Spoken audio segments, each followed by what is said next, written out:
허름한 학교에서 박현수는 매일 맞고 다녔다. 그는 학교 최하위 등급인 감마였다. 일진들이 그를 때리는 동안 선생님들은 그 싸움을 지나치며 못 본 척했다. 돈도 가족도 믿어주는 사람도 없었다. 현수는 경찰에 연락해 온라인으로 신고하려 했지만 아무 소용이 없었다. 완전히 절망한 그는 마요네즈와 눈물, 피가 필요한 인터넷 유행 의식을 치르기 위해 학교에 마요네즈를 가져왔다. 이 악몽을 끝낼 마지막 희망이었다. 그가 머리에 발차기를 맞았을 때 그의 피가 공중으로 튀어 의식 바로 위에 떨어졌다. 마법진이 빛나고 모두 앞에서 영웅이 나타나 기태의 얼굴에 키스했다. 모두 그 장면을 보며 얼어붙은 채 서 있었다. 영웅이 눈을 떴을 때 그는 이게 대체 무슨 일이지?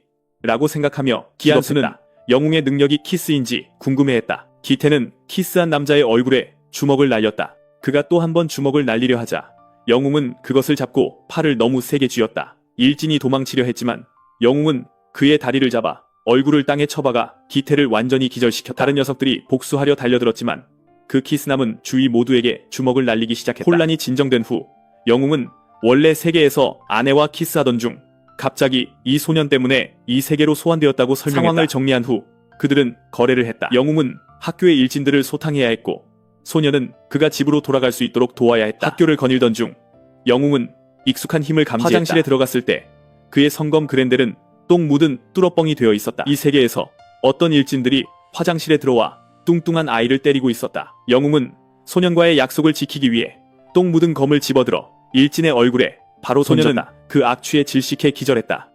그들 중 하나가 기습을 시도했지만 공격이 닿기 직전 영웅은 순전히 본능으로 그것을 막았다. 그는 이미 몸을 돌려 그의 얼굴에도 똥 묻은 검을 날렸다. 현수는 마침내 그들이 수년간 자신에게 저지른 모든 것에 대해 복수하고 있었다. 아무도 그 냄새를 견딜 수 없는 성검으로 화장실 녀석들을 처리한 후 현수는 그들이 베타 등급이며 그들보다 더 높은 등급의 녀석들이 아직 남아있다고 설명했다. 검을 땅에 밟고 목청껏 소리치며 모든 일진들에게 욕을 퍼부었고 그들 모두가 영웅을 박살내고 싶어 교실에서 뛰쳐나오게 만들었다. 소년은 이제 죽었다고 생각하며 겁에 질렸지만 영웅은 금방 끝낼 것이라며 완전히 침착했다. 그에 따르면 이 학교의 모든 불량배를 상대하는 가장 좋은 방법은 그들을 모두 한 곳에 모으는 것이었기 때문이다. 그렇게 우리의 두 영웅은 양쪽에서 공격받는 처지가 되었다. 그 순간 소년은 자신들이 곧 죽을 것이라 생각하며 울기 시작했지만 기사는 여전히 침착했다. 영웅은 일진들을 쓰러뜨리는데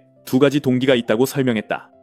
첫째는 당장 돌아가야 할 소중한 사람이 있다는 것이었고 둘째는 일진들이 얼마나 비열한지 목격한 이상 행동하지 않는다면 영웅이라는 칭호에 걸맞지 않기 때문이었다. 붉은 모자를 쓴 남자는 그의 첫 번째 영웅급 검수를 펼치기로 결심했다. 발도로 알려진 강력한 일격이 일진들에게 가해졌고 그 위력은 너무나 막강해서 순식간에 그들을 압도했다. 이 강력한 검술이 사실상 오물방출이라고 말했다. 그리고 그렇게 일진들의 눈과 입은 똥으로 가득 찼다. 이는 불량배들을 크게 분노하게 만들었고 그들은 영웅을 겁쟁이라 부르며 뒤에서 공격하기로 했다. 그 순간 영웅은 그의 동료를 발판으로 삼기로 결정했다. 그는 불량배들에게 겁쟁이라고 불리는 것이 오히려 아이러니하다고 생각했다. 결국 그에게 때로 덤벼든 것은 자신들이었으니까. 그럼에도 불구하고 그들은 완전히 그의 손아귀 위에 있었다.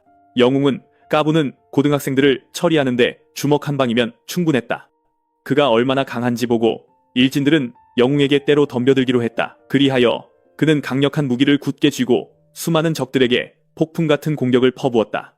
눈 깜짝할 사이에 일진들은 좌우로 쓰러져 나갔지만 바로 그때 일이 벌어졌다. 고릴라 같은 녀석이 뒤에서 기사를 붙잡는 데 성공했다. 이는 나머지 불량배들을 크게 기쁘게 했다.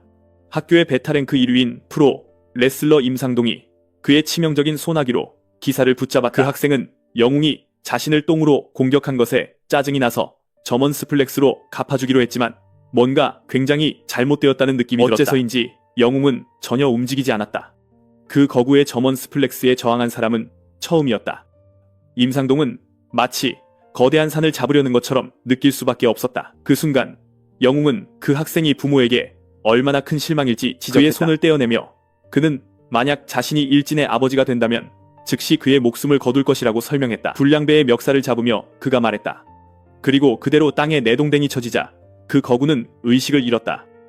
베타랭크 1위가 그렇게 쉽게 한 방에 쓰러지는 것을 보고 나머지 학생들은 공포에 휩싸였다. 결국 그들은 모두 겁을 먹고 살기 위해 도망치기로 결정했다. 불량배들은 오물로 싸우는 누군가에게서 도망치는 자신들의 처지에 분노하고 굴욕감을 느꼈다. 그렇게 기사는 소환사에게 모든 일진들을 물리쳤다고 알리며 만족하는지 물었다. 이것을 본 현수의 눈에서 눈물이 흘러내렸다. 이제 한 가지는 확실했다. 그들은 잠시 후 이제 망했다는 교문 앞에서 일진들은 나가는 모든 학생들에게 최근에 영웅 복장을 한 사람을 봤는지 물었다. 우리의 주인공은 이미 일진들이 교문에 몰려들 것을 예상하고 있었다. 다시 말해 누군가에게 발견되는 것은 시간 문제였다. 그 순간 영웅은 학생이 자신에게 준 옷에 대해 언급하기로 했다. 처음에 그는 그것이 일종의 전투복이라고 생각했지만 알고 보니 체육복이었다. 소환사는 영웅에게 그의 갑옷이 시선과 문제를 끈다고 설명했다. 그러자 영웅은 일진들이 자신보다 현수를 찾는데 더 집중하는 것 같다고 지적했고, 소녀는 이 모든 난장판이 그 때문이라고 그를 자신은 오직 현수의 요청에 따라 행동했을 뿐이라고 설명했고, 현수는 그의 무모함에 대해 전혀 몰랐다. 그리고 기사가 충격받게도 만약 그가 계속 그렇게 무모하게 행동한다면 더 강한 적들과 맞서게 될 것이라는 설명을 들었다. 이로 인해 그는 이 학교에 강력한 마왕 같은 학생이 있다는 것을 깨달았다. 박현수는 이 세계는 모든 사람이 평등하게 대우받는 곳이지만 승속남고는 예외라고 설명했다. 그러자 주인공은 영웅에게 앞에 있는 학생들을 보라고 했다. 박현수는 학교의 랭킹 시스템을 설명하기로 했다. 이곳에는 3개의 학생 등급이 존재한다. 첫 번째는 괴롭힘당하는 학생들을 나타내는 감마 등급이다. 반면에 일진들은 베타 등급으로 불리며 어제 기사가 물리친 프로 레슬러가 그들의 1위이다. 가장 강한 베타를 쓰러뜨렸으니 모두가 자신을 두려워해야 한다고 생각했던 영웅은 혼란스러워했고, 현수는 3번째 등급이 있다고 지적했다. 베타 등급은 그렇게 큰 문제가 아니었고 진짜 골칫거리는 알파 등급에 있는 녀석들이었다. 소환사는 현재 학교에 영웅인 기사에게 위협이 될 수 있는 5명의 알파 등급이 있다고 설명했다. 하지만 불행하게도 그의 단순한 새 친구는 모든 적을 찾아내어 모두 물리쳐야 한다고만 이해했다.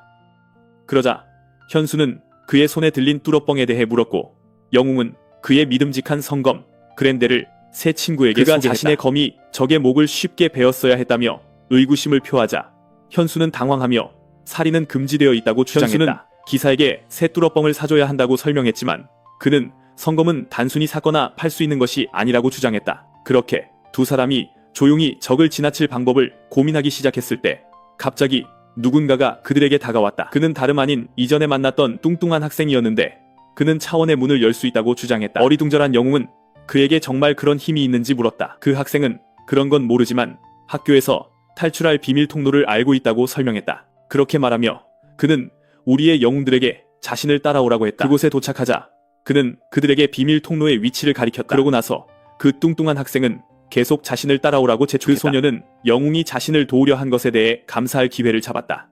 우리의 기사는 그저 자신의 의무를 다했을 뿐이라고 말했다. 그 뚱뚱한 학생은 다시 한번 그들에게 감사하며 울기 시작했고, 이내 자신의 배신에 대해 사과했다. 이제 그는 칭찬받고 있었다. 베타 랭크 1위는 그에게 미안해할 필요가 없다고 단언했다. 그는 이 큰 호의에 대한 대가로 자신과 나머지 일진들이 한 달 동안 그와 나머지 감마 등급 학생들을 괴롭히지 않기로 동의했다고 설명했다. 다시 한번 영웅과 마주치게 되어 매우 기뻐했다. 이번에는 지원 병력까지 데려와서 한바탕 벌일 생각에 신이 나 있었다. 이것을 본 용사는 친구에게 뒤로 물러서라고 말했다. 그의 계획은 현수를 위해 탈출로를 만들기 위해 불량배들과 싸우는 것이었다. 하지만 다가오는 싸움에 대비하고 있을 때 갑자기 거인이 뒤에서 그를 덮쳤다. 알파랭크 5위인 이명은 용사가 정말 자기 동생을 다치게 한 놈인지 따져 물었다. 상동이 다친 것에 격분한 형은 이 기사에게 복수할 테니 각오하라고 말했다. 그 순간 박현수는 용사가 땅바닥에 맹렬하게 내동댕이 쳐지는 것을 공포에 질려 지켜봤다. 이걸로 용사는 마침내 불량배의 길에서 치워졌다. 그러자 알파는 용사의 공범에게로 돌아섰다. 현수는 감히 랭크 모임에 끼어들었다는 이유로 불려나갔다. 임형은 그 깡마른 범생이에게 용사와 같은 운명을 맞을 준비를 하라고 말했다. 그때서야 누군가 끼어들기로 했다. 어쩐 일인지 아까 그 뚱뚱하고 순종적이던 범생이가 나서기 시작했다. 그는 알파에게 동생에게 잘못한 자들을 데려오면 한 달 동안 괴롭힘을 당하지 않기로 한 약속을 상기시켰다. 이명은 자신이 불량배로 낙인 찍힌 것에 꽤 충격을 받았고 감마 랭크들에게 앞으로 나오라고 재촉했다. 겁에 질린 학생들은 따를 수밖에 없었다. 결국 그들은 강력한 늑대 앞에 양처럼 무력했기 때문이다. 알파는 매우 위압적으로 보였고 학생 중 한 명의 뺨을 때렸다. 그 실력자는 학생들에게 자신이 그를 괴롭힌 적이 있는지 물으며 대답을 요구했다. 그렇게 위압적이고 끔찍한 존재 앞에서 간마는 굴복할 수밖에 없었다. 결국 그는 이것이 괴롭힘이 아니라 재미있는 장난 같은 것이라고 주장할 수밖에 없었다. 이제 간마 랭크 2번을 부를 차례였다. 현수는 같은 질문을 받자 두 번째 학생도 같은 대답을 하는 것을 어리둥절하게 지켜봤다. 이것은 가장 순수한 형태의 괴롭힘이었기에 그는 자신이 목격하고 있는 것을 믿을 수 없었다. 이제 세 번째 학생을 부를 차례가 왔다. 하지만 질문을 하던 중 그들은 모두 일어서 있는 기사를 보고 충격에 빠졌다. 그의 소환사조차 놀라움을 금치 못했다. 그리고 그 불량배가 깨닫기도 전에 그는 뚫어뻥으로 얼굴을 맞는 자신을 발견했다. 용사는 그 쥐새끼가 방금 제 스스로 정체를 밝혔기 때문에 임형이 불량배인지 아닌지 조사할 필요가 없다고 설명했다. 이제 반격을 개시할 시간이었다. 순식간에 거인은 뚫어뻥의 폭풍 같은 공격을 온몸으로 받아내고 있었다. 이것에 그는 꽤 화가 났고 용사의 재킷을 잡은 뒤 그의 손을 꽉 잡았다. 한 번의 내리꽂기가 효과가 없는 것을 보고 괴롭히는 자는 같은 기술을 계속해서 남발하기로 했지만 그리 인상적이지는 않았다. 그의 힘에도 불구하고 그는 가벼운 상대를 뒤집을 수 없었다. 이유를 깨달은 후 알파는 단순한 뚫어뻥에 반격당하고 있다는 사실에 충격을 받았다. 몇 분 전 주인공은 용사에게 압축과 팽창에 대해 가르치려 했다. 현수는 이 세계인이 단순히 칼날을 장착할 수 있다고 주장하자 기사에게 적어도 그의 신성한 뚫어뻥의 기본 속성은 배워야 한다고 설명했다. 고등학생은 그것에 단호히 반대했다. 이것을 본 현수는 기사에게 뚫어뻥을 땅에 박아보라고 하며 직접 시범을 보여주기로 했다. 개념을 설명하기 위해 그 젊은이는 이제 뚫어뻥을 뽑으려 했고 용사는 오직 자신만이 성검을 휘두를 수 있다고 경고했다. 그가 아무리 약해도 눈을 반짝이는 그는 단순한 뚫어뻥 정도는 뽑을 수 있을 것이라 확신했고 그래서 그는 자신이 진짜 성검을 다루고 있다는 것을 더욱 확신하게 되었다. 현재로 돌아와 현수는 기사에게 방금 뚫어뻥의 압축과 팽창 개념을 사용했다고 확인시켜 주었다. 그리고 이것이 불량배들에 대항할 그의 무기가 될 것이라고 설명되자 그는 그것을 땅에서 뽑아냈다. 모두가 충격에 빠진 가운데 용사는 그의 막강한 무기를 상대의 머리에 붙였다. 알파는 꽤 혼란스러워했다. 그는 젊은이의 반격이 고작 이 우스꽝스러운 모자를 씌워주는 것이라는 사실이 터무니없다고 생각했다. 하지만 그것을 뽑으려 하자 불량배는 기술적인 문제에 부딪혔다. 어쩐 일인지 뚫어뻥이 그의 머리에 붙어버렸다. 불량배는 단순한 뚫어뻥에서 벗어날 수 없다는 것에 충격을 받았고 심지어 그 물건의 진짜 정체를 의심하기 시작했다. 이것을 보고 감마 랭크 중 한 명이 웃음을 참지 못했다. 그는 즉시 그 물건이 얼마나 더러운지 지적했다. 그러자 그들은 뚫어뻥 하나에서 벗어나지 못하는 그를 조롱하기 시작했다. 이 말을 듣고 학생들은 화장실 청소가 가장 힘든 일임에 틀림없다고 조롱했고 그는 힘으로 그것을 떼어내기로 결심했다. 하지만 온갖 노력에도 불구하고 그는 그것을 떼어낼 수 없었다. 그 순간 용사는 움직이기로 결심하고 상대의 얼굴을 후려쳤다. 펀치는 너무나 강력해서 육중한 알파조차 몇 걸음 뒤로 날아갔다. 그러자 형은 용사가 풀을 사용했다고 비난하며 피하는 그에게 주먹을 날리려 했다. 그리고 그것이 유일한 논리적인 설명이라고 주장하는 순간 그는 갑자기 배를 맞는 자신을 발견했다. 강력한 알파가 큰 피해를 입은 것은 바로 이 순간이었다. 이것을 본 베타 랭크들은 경악하며 형을 돕기 위해 앞으로 돌진했다. 이것을 본 용사는 그의 성검을 굳게 잡았다. 무슨 일이 일어나고 있는지 깨닫기도 전에 불량배는 자신이 공중으로 휘둘러지는 것을 발견했다. 그리고 그대로 알파는 그의 부하들에게 던져졌다. 이명은 더 이상 버틸 수 없었다. 그렇게 알파 랭크 5위는 전투 불능 상태가 되었고 그의 동생은 필사적으로 그를 깨우려 했다. 이명은 어떻게 이 상황에 처하게 됐는지 기억하려 애썼다. 그제야 그는 이 모든 것을 동생을 위해 시작했다는 것을 떠올렸다. 하지만 시점이 막 회상으로 넘어가려는 순간 누군가 스크린 타임을 아끼기 위해 패널을 부수고 나타났다. 용사는 소환사에게 적의 눈을 주의 깊게 관찰하라고 말했다. 그는 이것이 패배한 후 자신의 과거 이야기를 하고 싶어하는 마족들이 짓는 똑같은 표정이라고 설명했다. 그렇게 말하며 이 세계인은 이들이 단순한 불량배에 불과하다고 말하며 마무리 인력을 날리기로 했다. 그렇게 말하고 이제 동생을 처리할 시간이었다. 하지만 놀랍게도 이 녀석은 전화를 하고 있었다. 상황에도 불구하고 임상동은 그 전화 통화에 안도하는 것 같았다. 사실 그는 지원군이 오고 있다는 사실에 기뻐했다. 그렇게 말하며 모두에게 고개를 숙이라는 명령이 내려졌다. 나머지 4명의 알파 랭크들이 마침내 현장에 들어섰다. 몇몇 학생들이 담배에 불을 붙이기 시작했는데 이것이 누군가를 크게 화나게 했다. 짜증낸 사람이 알파라는 것을 보자 베타 랭크의 투지는 즉시 떨어졌다. 이 자는 다름 아닌 알파 랭크 4위 베타 보자였다. 이것을 본 학생은 즉시 사과했다.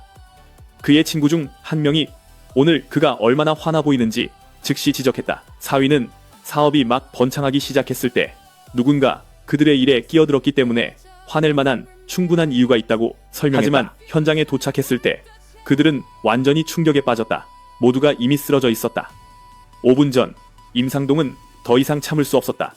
그는 미치광이처럼 웃기 시작하며 우리 영웅들이 곧 종말을 맞이할 것이라고 주장했다. 그때서야 누군가 그의 머리를 때렸다. 용사는 그에게 너나 잘하라고 쏘아붙였다. 그러고는 친구에게 돌아서서 지원군이 오고 있는 것 같다고 말했다. 하지만 극도의 충격에 빠지게도 현수는 겁에 질려 사시나무 떨듯 떨기 시작했다. 패닉의 기미를 눈치챈 용사는 뚱뚱한 학생에게 그가 안내하기로 한 비밀 출구에 대해 물었다. 그러자 뚱뚱한 학생은 그들이 방금 만들었다고 설명했고 마른 남자는 그가 내내 거짓말을 해왔다는 것을 깨달았다. 그럼에도 불구하고 현수는 지금 패닉에 빠질 때가 아니라는 것을 깨달았다. 친구가 알파랭크 5위를 쓰러뜨렸음에도 불구하고 그는 남은 4명을 감당할 수 있을지 확신하지 못했다. 사실 그는 용사가 학교 1위 알파와 1대1 전투를 감당할 수 있을지 확신하지 못했다. 이것을 보고 그는 할 일이 하나밖에 남지 않았다는 것을 깨달았다. 그가 예상했던 대로 용사는 위험을 인식하지 못하고 나머지 불량배들을 그냥 이길 수 있다고 주장했다. 그래서 소환사는 자신의 소환수에게 힘없는 나머지 감마 랭크들을 가리켰다. 현수는 그들이 적과 싸우는데 집중하면 이들을 보호할 사람이 아무도 남지 않을 것이라고 설명했다. 그 순간 용사는 자신의 임무가 죽이는 것이 아니라 보호하는 것임을 상기했다. 성검은 고등학생의 말에 동의했다. 마물 사냥을 통해 직접 배웠듯이 적을 무찌르려면 반드시 적에 대해 연구해야 한다고 즉시 주인에게 지적했다. 그래서 가장 좋은 방법은 이곳을 탈출하는 것이었다. 그리하여 많은 노력 끝에 현수는 용사를 설득할 수 있었다. 탈출할 길을 아냐는 질문에 지구인은 일단 저 구멍으로 가야 한다고 간단히 말했다. 그때서야 그들은 길을 막고 있는 작은 무리를 발견했다. 양아치들은 알파랭크들이 도착해서 문제아들을 처리할 때까지 전선을 지키고 싶어 했다. 정문을 다시 탈환할 시간이 없었기에 이건 꽤나 성가신 일이었다. 이를 본 용사는 길을 열기로 결심했다. 그의 목표는 친구와 나머지 감마 랭크들을 탈출시키는 것이었다. 그리고 그렇게 기사와 그의 뚜러뻥은 무장한 불량배 무리를 향해 홀로 돌진했다. 현재로 돌아와 막 도착한 알파 랭크들은 적이 탈출하기 전에 자신들의 병력을 순식간에 쓰러뜨린 것을 보고 충격을 받았다. 게이머는 할아버지가 전학생에 대해 언급하지 않았고 근처 어떤 학교도 자기들 영역에서 소란을 피우지 않을 것이기에 이상하게 생각했다. 그래서 운송 감독관이자 알파랭크 넘버 3인 수송만의 말에 따르면 남은 설명은 단 하나뿐이었다. 그리하여 그는 넘버 2이자 물류 책임자인 이기문윤을 비난하기 시작했다. 이기문윤은 자신이 아니라고 주장하며 만약 송만이 누군가에게 화풀이를 하고 싶다면 살기를 뿜어내고 있는 게이머부터 시작해야 한다고 설명했다. 송만은 물러서지 않고 반격하기 시작했다. 두 강자가 살기를 드러내자 모든 학생들은 겁에 질렸지만 한 명만은 동요하지 않았다. 금발의 남자가 그들에게 멈추라고 재촉했다. 그는 이미 인원이 부족하기 때문에 내분할 때가 아니라고 설명했다. 그가 범인에 대한 보고를 요구하자 금발 남자는 침입자가 감마 랭크 중 한 명과 함께 있다는 정보를 들었다. 그리고 그들이 자신을 용사라고 칭하는 것을 알게 되자 젊은 남자의 눈에 갑자기 분노가 타올랐다. 한편 문제의 용사는 어리둥절한 듯 보였다. 그는 친구가 자동차라고 부르는 말 없는 마차에 매료되었다. 그리고 젊은 뚜러뻥 소유자가 그중 하나를 타고 싶어하며 둘이 티격태격하기 시작했을 때 누군가 자신의 보스에게 손자에서 온 이상한 문제아를 찾아냈으며 그들이 찾던 사람인 것 같다고 보고했다. 그날 밤 늦게 소녀는 용사에게 그의 세계에는 강한 마물들이 있냐고 물었다. 젊은 남자는 마왕과 오행성이 있다고 확인해 주었는데 이는 소년에게 다소 익숙하게 들렸다. 이 세계로 소환되기 전 기사는 마왕과 그의 부하들을 물리쳤었다. 그럼에도 불구하고 마족은 언제든지 부활할 수 있는 힘을 가졌기 때문에 용사는 빨리 힘을 되찾아야 했다. 그 순간 우리의 영웅들이 도착했다. 고등학생은 그를 다른 세계, 즉 자신의 집으로 데려갔다. 처음에 용사는 건물 전체가 박 씨의 저택이라고 생각했지만 젊은 남자는 사실 그렇지 않다고 설명했다. 갑자기 누군가 용사에게 밝은 빛을 비췄다. 기사는 자신이 기습 공격의 대상이 된 것을 발견했다. 그럼에도 불구하고 그는 날아오는 금속 방망이를 성공적으로 막아냈다. 하지만 그 일격의 위력 때문에 용사는 나가 떨어졌다. 공격자는 자신의 공격이 막히는 것을 보고 놀랐다. 현수와 용사는 거대한 오토바이 갱단과 마주하게 되었다. 그들의 리더는 용사가 베타 랭크들을 이기고 현수를 쓰러뜨린 사람이냐고 물었다. 노동 감독관은 이제 용사와 마주하게 되었다. 그에 대해 묻자 현수는 친구에게 이 자가 알파 랭크의 넘버 4라고 알려주었다. 넘버 1이 먼저 행동하는 것을 엄격히 금지했지만 노동 감독관은 불복종하기로 결정했다. 사실 그는 바로 지금 여기서 용사와 싸우고 싶어 했다. 갑자기 그들의 싸움은 모든 이세계물의 주인공에 의해 중단되었다. 오토바이 운전자는 반응조차 할 수 없었다. 그는 갑자기 거대한 트럭에 치였다. 이것은 그의 부하들을 경악하게 했다. 넘버 4는 이제 극심한 고통에 시달렸다. 범인이 모습을 드러내자 짜증난 불량배들은 그에게 남자답게 맞서라고 요구했다. 하지만 그제야 그들은 자신들이 누구에게 말하고 있는지 깨달았다. 바로 알파 랭크 넘버 1이었기 때문이다. 제때 친구를 피신시킨 기사는 그를 확인하러 달려갔지만 소년이 겁에 질린 것을 발견했다. 현수는 이 예상치 못하고 무시무시한 존재에 충격을 받았고 그 존재는 즉시 용사에게로 시선을 돌렸다. 넘버 1은 그 젊은 남자가 이 세계에서도 여전히 이렇게 행동하는 것에 충격을 받았고 그의 용사 행세가 역겹다고 주장했다. 알파 랭크 넘버 1이 눈을 드러내며 자신 또한 용사라고 주장했다. 그렇게 말하며 금발 남자는 빨간 머리 남자에게 드디어 자신이 기억나냐고 물었다. 건강하고 맛있는 마요네즈를 찾을 때는 최고의 영양 성분으로 만들어진 것을 찾아야 합니다. 히빈 마요네즈, 이제 온라인에서 구매 가능합니다. 운전자는 매일 보는 마요네즈 광고의 양에 흥미를 느꼈다. 그는 누군가가 단 하나의 조미료로 식품 산업을 지배하는 것을 보는 것이 꽤 충격적이라고 말했다. 하지만 지나가던 운전사가 일을 마치고 쉬려고 할 때 그는 밖에서 흥미로운 것을 발견했다. 그 순간 용사는 깨달았다. 이제 금발 남자를 앞에 두고 그는 이 세계에 대해 아무것도 모른다고 주장하며 즉시 사과했다. 기사는 이 세계에 다른 누군가가 용사 칭호를 사용하고 있다는 것을 몰랐는데 갑자기 상대가 기습을 시도했다. 그럼에도 불구하고 용사는 펀치를 맞고 금발 남자를 기억하지 못하는 것에 대해 사과했지만 설명을 요구했다. 넘버 1 용사는 주먹을 풀고 발차기를 날리며 빨간 머리가 자신을 기억하든 말든 상관없다고 단언했다. 이것은 우리 용사에게 충격이었다. 누군가가 실제로 그에게 상처를 입힐 수 있었던 것은 이번이 처음이었기 때문이다. 알파 랭크 넘버 1은 여기서 그를 죽이기로 결심했다. 그리고 이제 이것을 본 기사는 몇 걸음 뒤로 물러섰다. 그는 친구에게 이 강력한 금발의 인물에 대해 물었다. 현수는 그를 학교의 알파 랭크 넘버 1이자 불량배들의 우두머리인 최진성이라고 소개했다. 진성은 부하들에게 어떤 방해도 막으라고 재촉했고 불량배들은 재빨리 움직였다. 그들은 이미 자리를 잡았다. 이제 완전히 포위된 현수는 탈출할 방법이 없다는 것을 깨달았다. 용사는 친구에게 자신의 싸움에 개입하지 말라고 부탁했다. 그 순간 검은 부상당한 주인에게 적이 낯설면서도 익숙한 기묘한 기운을 내뿜고 있다고 경고했다. 이것을 보고 기사는 이 싸움을 가능한 한 빨리 끝내는 것이 현명하다고 판단했다. 그 순간 양아치가 용사를 조롱하기 시작했지만 곧 뚜러뻥으로 얼굴을 맞았다. 용사는 아직 끝나지 않았다.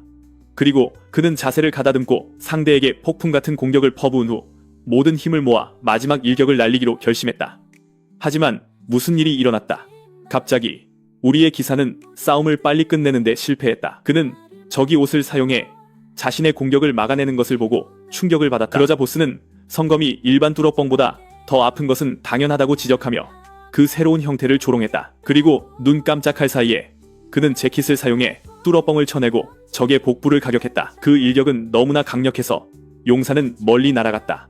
알파의 말에 따르면 성검은 이제 화장실 청소에나 쓸모 있을 뿐이었다. 그 순간 기사는 무기를 사용해 땅을 붙잡았다. 그렇게 그는 더 이상 날아가지 않도록 스스로를 멈췄다. 그의 목표는 뚜러뻥의 반동을 이용해 상대에게 다시 튕겨나가는 것이었다. 갑자기 얼굴에 무언가가 던져졌을 때 재킷이 시야를 가렸고 깨닫기도 전에 용사는 머리를 걷어차였다. 상대는 그에게 반격할 기회를 주려 하지 않았다. 그럼에도 불구하고 젊은 남자는 계속 서 있었다. 그는 재킷을 치우고 상대에게 돌진했지만 상대는 쉽게 피한 후 발차기로 결국 용사의 얼굴을 가격했다. 그렇게 그는 양아치들이 만든 벽으로 던져졌다. 그들은 그만두지 않고 자신들의 초강력 보스가 이제 그를 굴복시키고 있다고 주장하며 조롱하기 시작했다. 그들 중 하나는 감히 그의 뒤통수를 때리기까지 했다. 이것을 본 용사는 반격하기로 결심했다. 그는 양아치가 여전히 매달려 있는 채로 온 힘을 다해 무기를 휘둘렀다. 악당은 놀란 채로 남았다.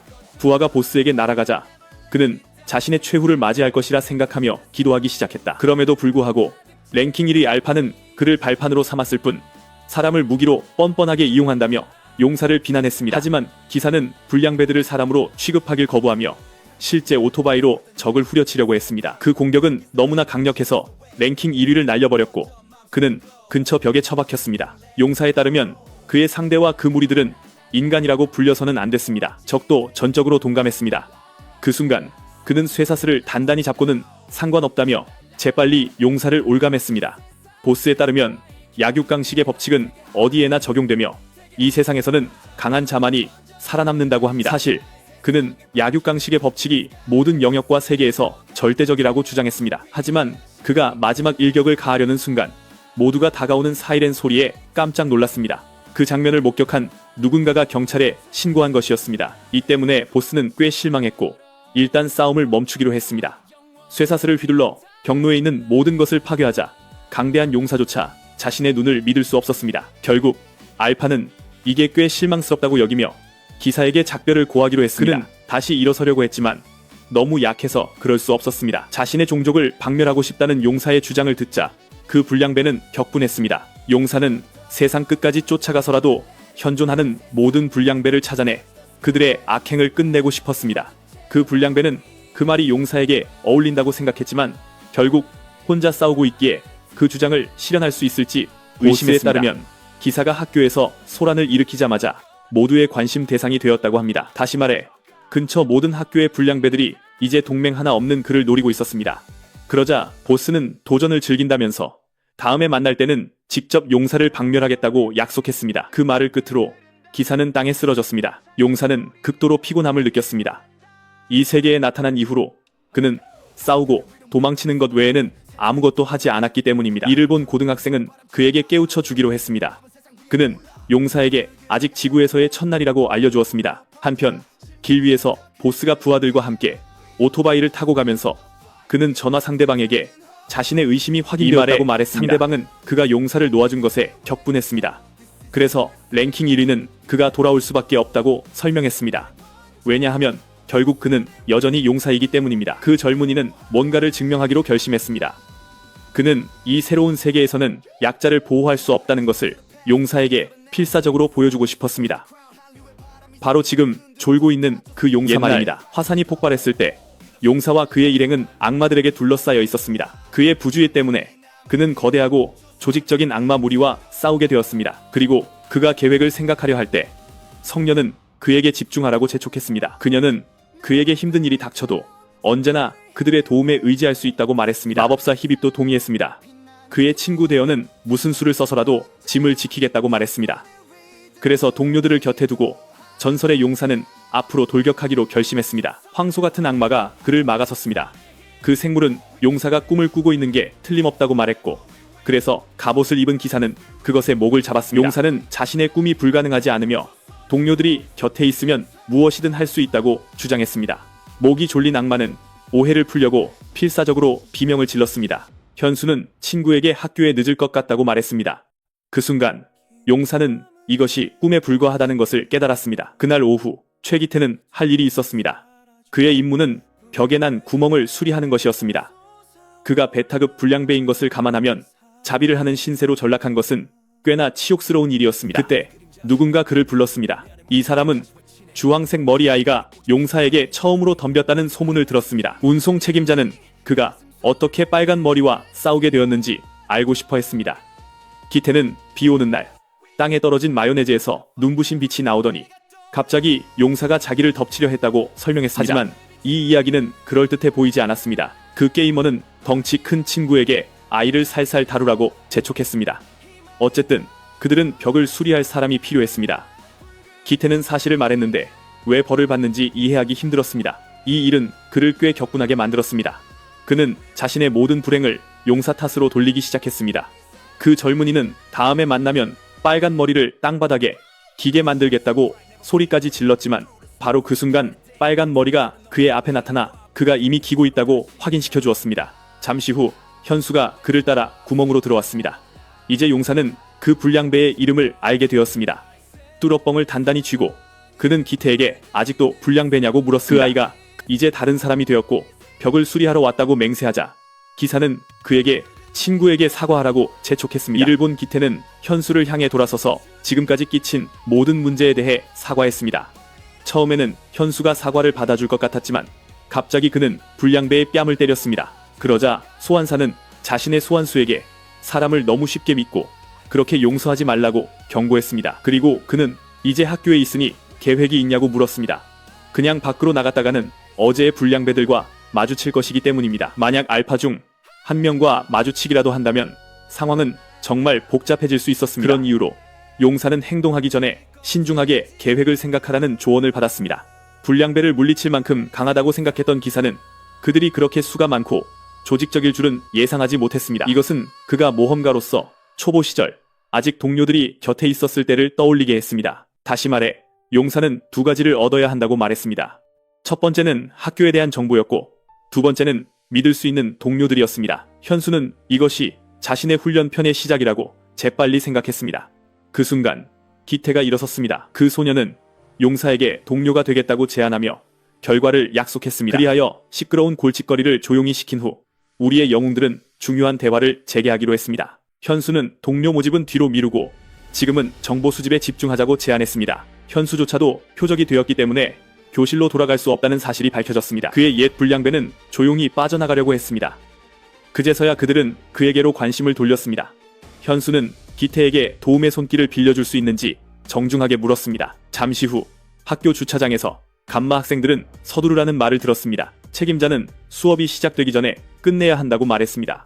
그제서야 그는 학생 중 한 명을 멈춰 세우고 그가 들고 있던 상자를 요구했습니다. 그러자 불량배는 그 불쌍한 아이에게 꺼지라고 말했습니다. 자신의 일을 사랑하는 이 불량배는 오늘의 진미를 살펴보기로 했지만 누군가 그를 발견하자 깜짝 놀랐습니다. 그를 위해 더 많은 일꾼을 데려온 사람은 다름 아닌 기태였습니다. 누군가 새내기들이 왜 마스크를 쓰고 있는지 물었습니다. 주황색 머리 아이는 그들이 아프다고 설명했습니다. 기태에 따르면 그들의 병을 억제하는 것이 일꾼들의 효율을 유지하는 데 중요하다고 합니다. 그 말에 현장 책임자들은 일을 시작했습니다. 현수는 들킨 줄 알고 안도했고 기사는 마스크가 얼마나 효과적인지에 놀랐습니다. 그 말을 끝으로 기태는 그들의 임무가 이 상자들을 지하실로 옮기는 것이라고 알려주었습니다. 그리고 다시 한번 무시당하자 그 소녀는 상처받지 않을 수 없었습니다. 트럭 안에 들어가자 용사는 파트너에게 정보를 필사적으로 모아야 하는데 왜 여기에 있는지 물었습니다. 그래서 이 물건들은 다른 곳으로 운송되고 있으며 학교가 화물 운송으로 돈을 벌고 있다는 사실이 그에게 밝혀졌습니다. 표면적으로는 학교가 학생들이 경험을 쌓고 돈을 벌 수 있도록 허용하는 것처럼 보였습니다. 현실에서 이곳은 애플의 노동 착취 공장과 다를 바 없었습니다. 사실 감마 등급은 수업 사이에 무료로 일해야 했습니다. 용사는 즉시 이것을 인간을 노예로 삼는 악마들에 비유했습니다. 그 말을 끝으로 주인공은 용사가 물건들을 지하실로 옮기는 동안 짐을 살펴보기로 했습니다. 하지만 잠입했던 자가 트럭에서 내리자마자 그란델이 주머니에서 떨어져 굴러가더니 결국 누군가와 부딪혔다. 그것을 본 학생은 그 뚜러뻥에 흥미를 보였다. 주인은 연신 사과했다. 그 청년은 그의 머리카락과 뚜러뻥 같은 독특한 특징들을 유심히 살폈지만 아무 말도 하지 않았다. 대신 그는 조용히 뚜러뻥을 주인에게 돌려주었다. 용사가 언젠가 그 친절을 갚겠다고 약속하자 학생은 그저 별일 아니니 신경 쓰지 말라고 했다. 어디에 있었냐는 질문에 기사는 중요한 일을 하고 있었다고 주장했다. 현수는 친구에게 지하실로 따라오라고 했다. 그 순간 용사는 동료에게 이 문제를 모른 척해서는 안 될 선생님들에 대해 물었다. 소녀는 그렇지 않다고 단언했다. 그때 한 선생님이 불량배에게 달려가 학생에게 일을 시킨다며 소리쳤다. 그 남자는 학생에게 작업을 진행하기 전에 먼저 돈을 내야 한다고 다시 한번 상기시켜야 했다. 선생님은 막 가서 돈을 주려던 참이었다고 주장했다. 이제 현금을 손에 쥔 남자는 자리를 뜨기로 했다. 학생 중 한 명이 벌써 수업 시간이 아니냐고 물었다.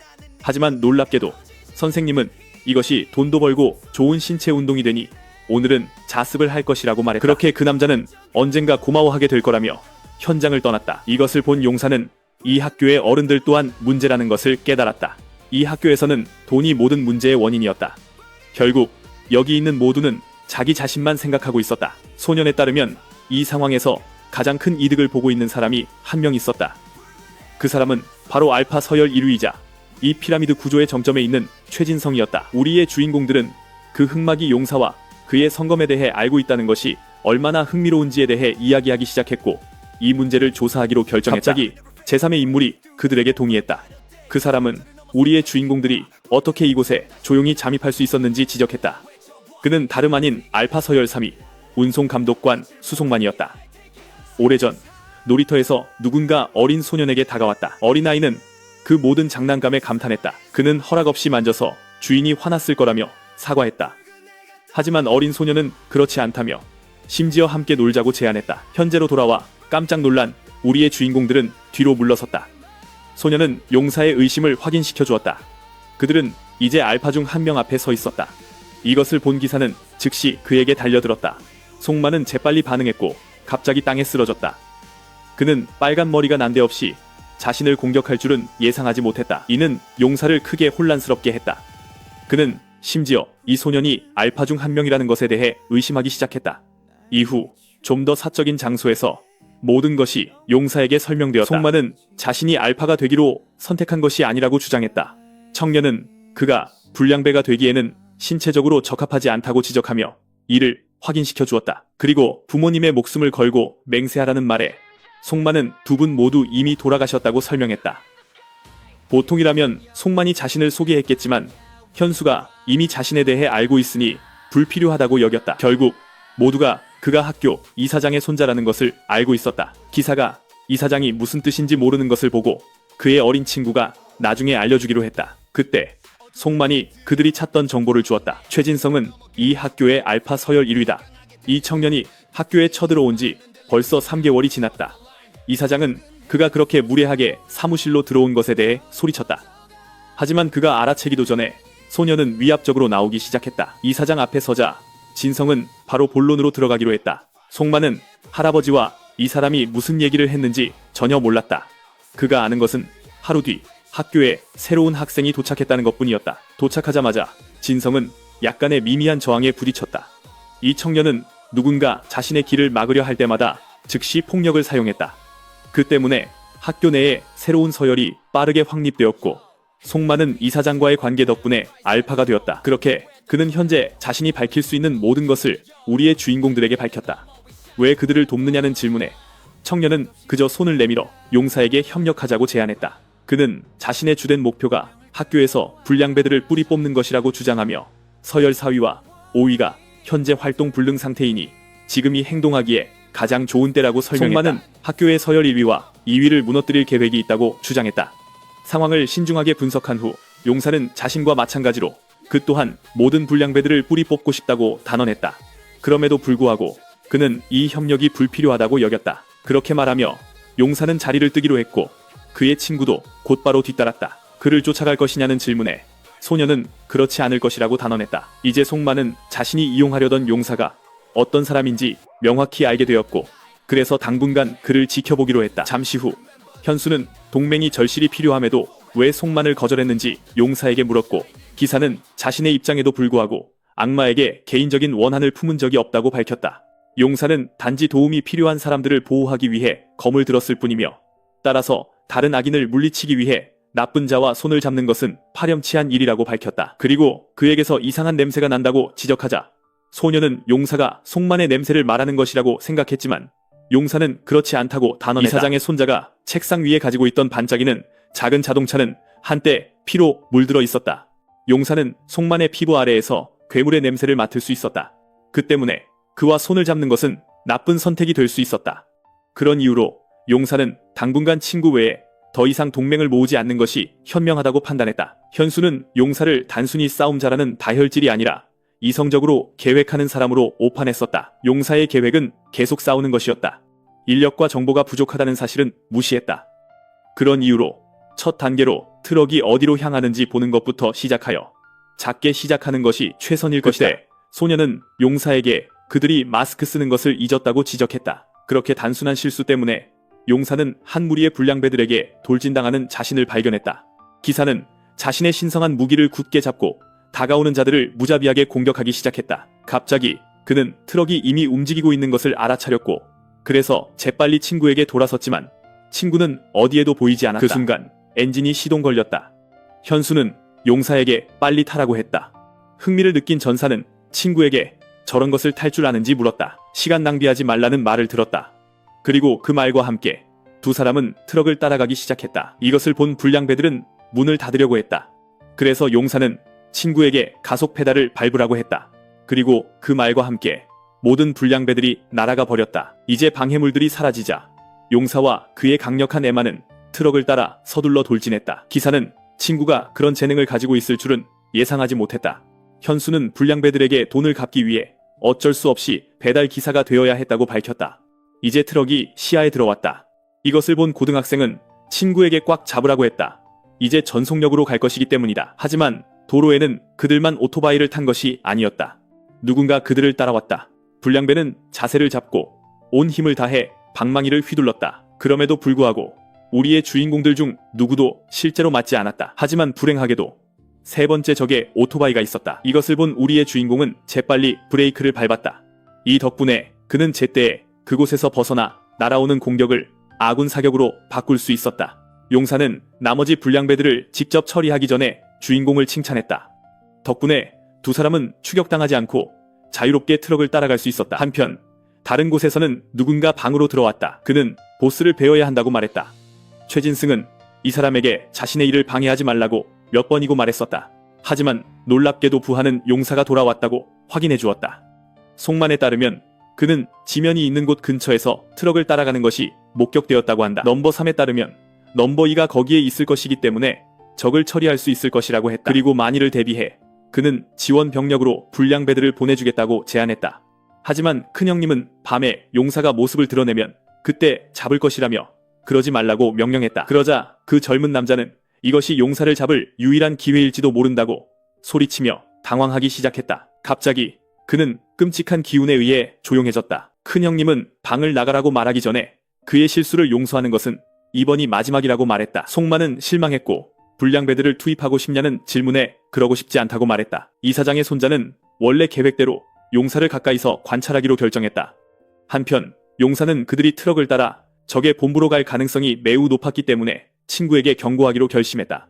트럭이 어디로 갈지 몰랐기 때문에 충분히 가능한 일이었고 그래서 그들은 경계를 늦추지 않기로 했다. 그날 오후 도착하자마자 두 용사는 아이들 앞에 있는 자신들을 발견하고는 꽤나 충격을 받았다. 현수와 이세계인은 이제 보육원에 와 있었다. 아이들은 장난감과 간식을 받자 매우 기뻐했다. 그리고 트럭이 떠나자 용사는 그것이 단지 이곳에 물건을 배달했을 뿐이라는 사실에 충격을 받았다. 갑자기 누군가 그에게 다가왔다. 어린 소녀는 뚜러뻥을 가리키며 빨간 모자를 쓴 아저씨에게 원장님의 친구냐고 물었다. 하지만 그의 옷차림을 자세히 본 후 그녀는 그가 자기 오빠의 친구일지도 모른다고 생각했다. 기사는 고개를 숙여 자신을 용사라고 소개한 뒤 꼬마에게 이름을 물었다. 하지만 그때 갑자기 그가 뚜러뻥을 든 손으로 자기 머리를 만졌기 때문에 어린 소녀는 울기 시작했다. 그녀는 오빠에게 모든 것을 말하겠다고 약속까지 했다. 바로 그때 아이가 도움을 청하며 소리치는 순간 오토바이를 탄 사람이 현장에 도착했다. 오토바이 운전자는 재빨리 헬멧을 벗었다. 그는 다름 아닌 알파 서열 2위 이지면이었고 뚜러뻥을 든 남자가 아까 그 사람이라는 것을 알아봤다. 그 순간 고등학생은 그 소녀의 오빠가 누구인지 알고는 경악했다. 기사는 아까 그 친절했던 사람이 소녀가 말하던 오빠라는 사실에 기뻐했다.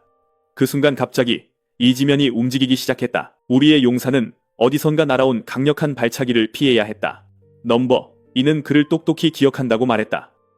그는 갚아주겠다고 말했을 때 그것이 위협의 의미였는지 알고 싶다고 요구했다. 그리고 이로 인해 기사는 날아오는 강력한 발차기를 다시 한번 피할 수밖에 없었다. 그 순간 기사는 오해를 풀려고 했지만 그때서야 친구가 상대방이 알파 중 한 명이라고 경고했다. 이 말을 듣고 기사는 이지면을 자기 가족에게만 친절하고 다른 사람들에게는 진짜 괴물인 사람으로 규정하고 뚜러뻥을 들고 그 불량배에게 정면으로 돌진했다. 상대가 전투에서 발만 사용한다고 그에게 경고했다. 그 순간 그는 어린 소녀가 싸움을 지켜보는 것을 보고 이것은 위험하니 친구들과 함께 안으로 들어가라고 재촉했다. 하지만 놀랍게도 어린 소녀는 친구들에게 싸움이 났다고 소리쳤다.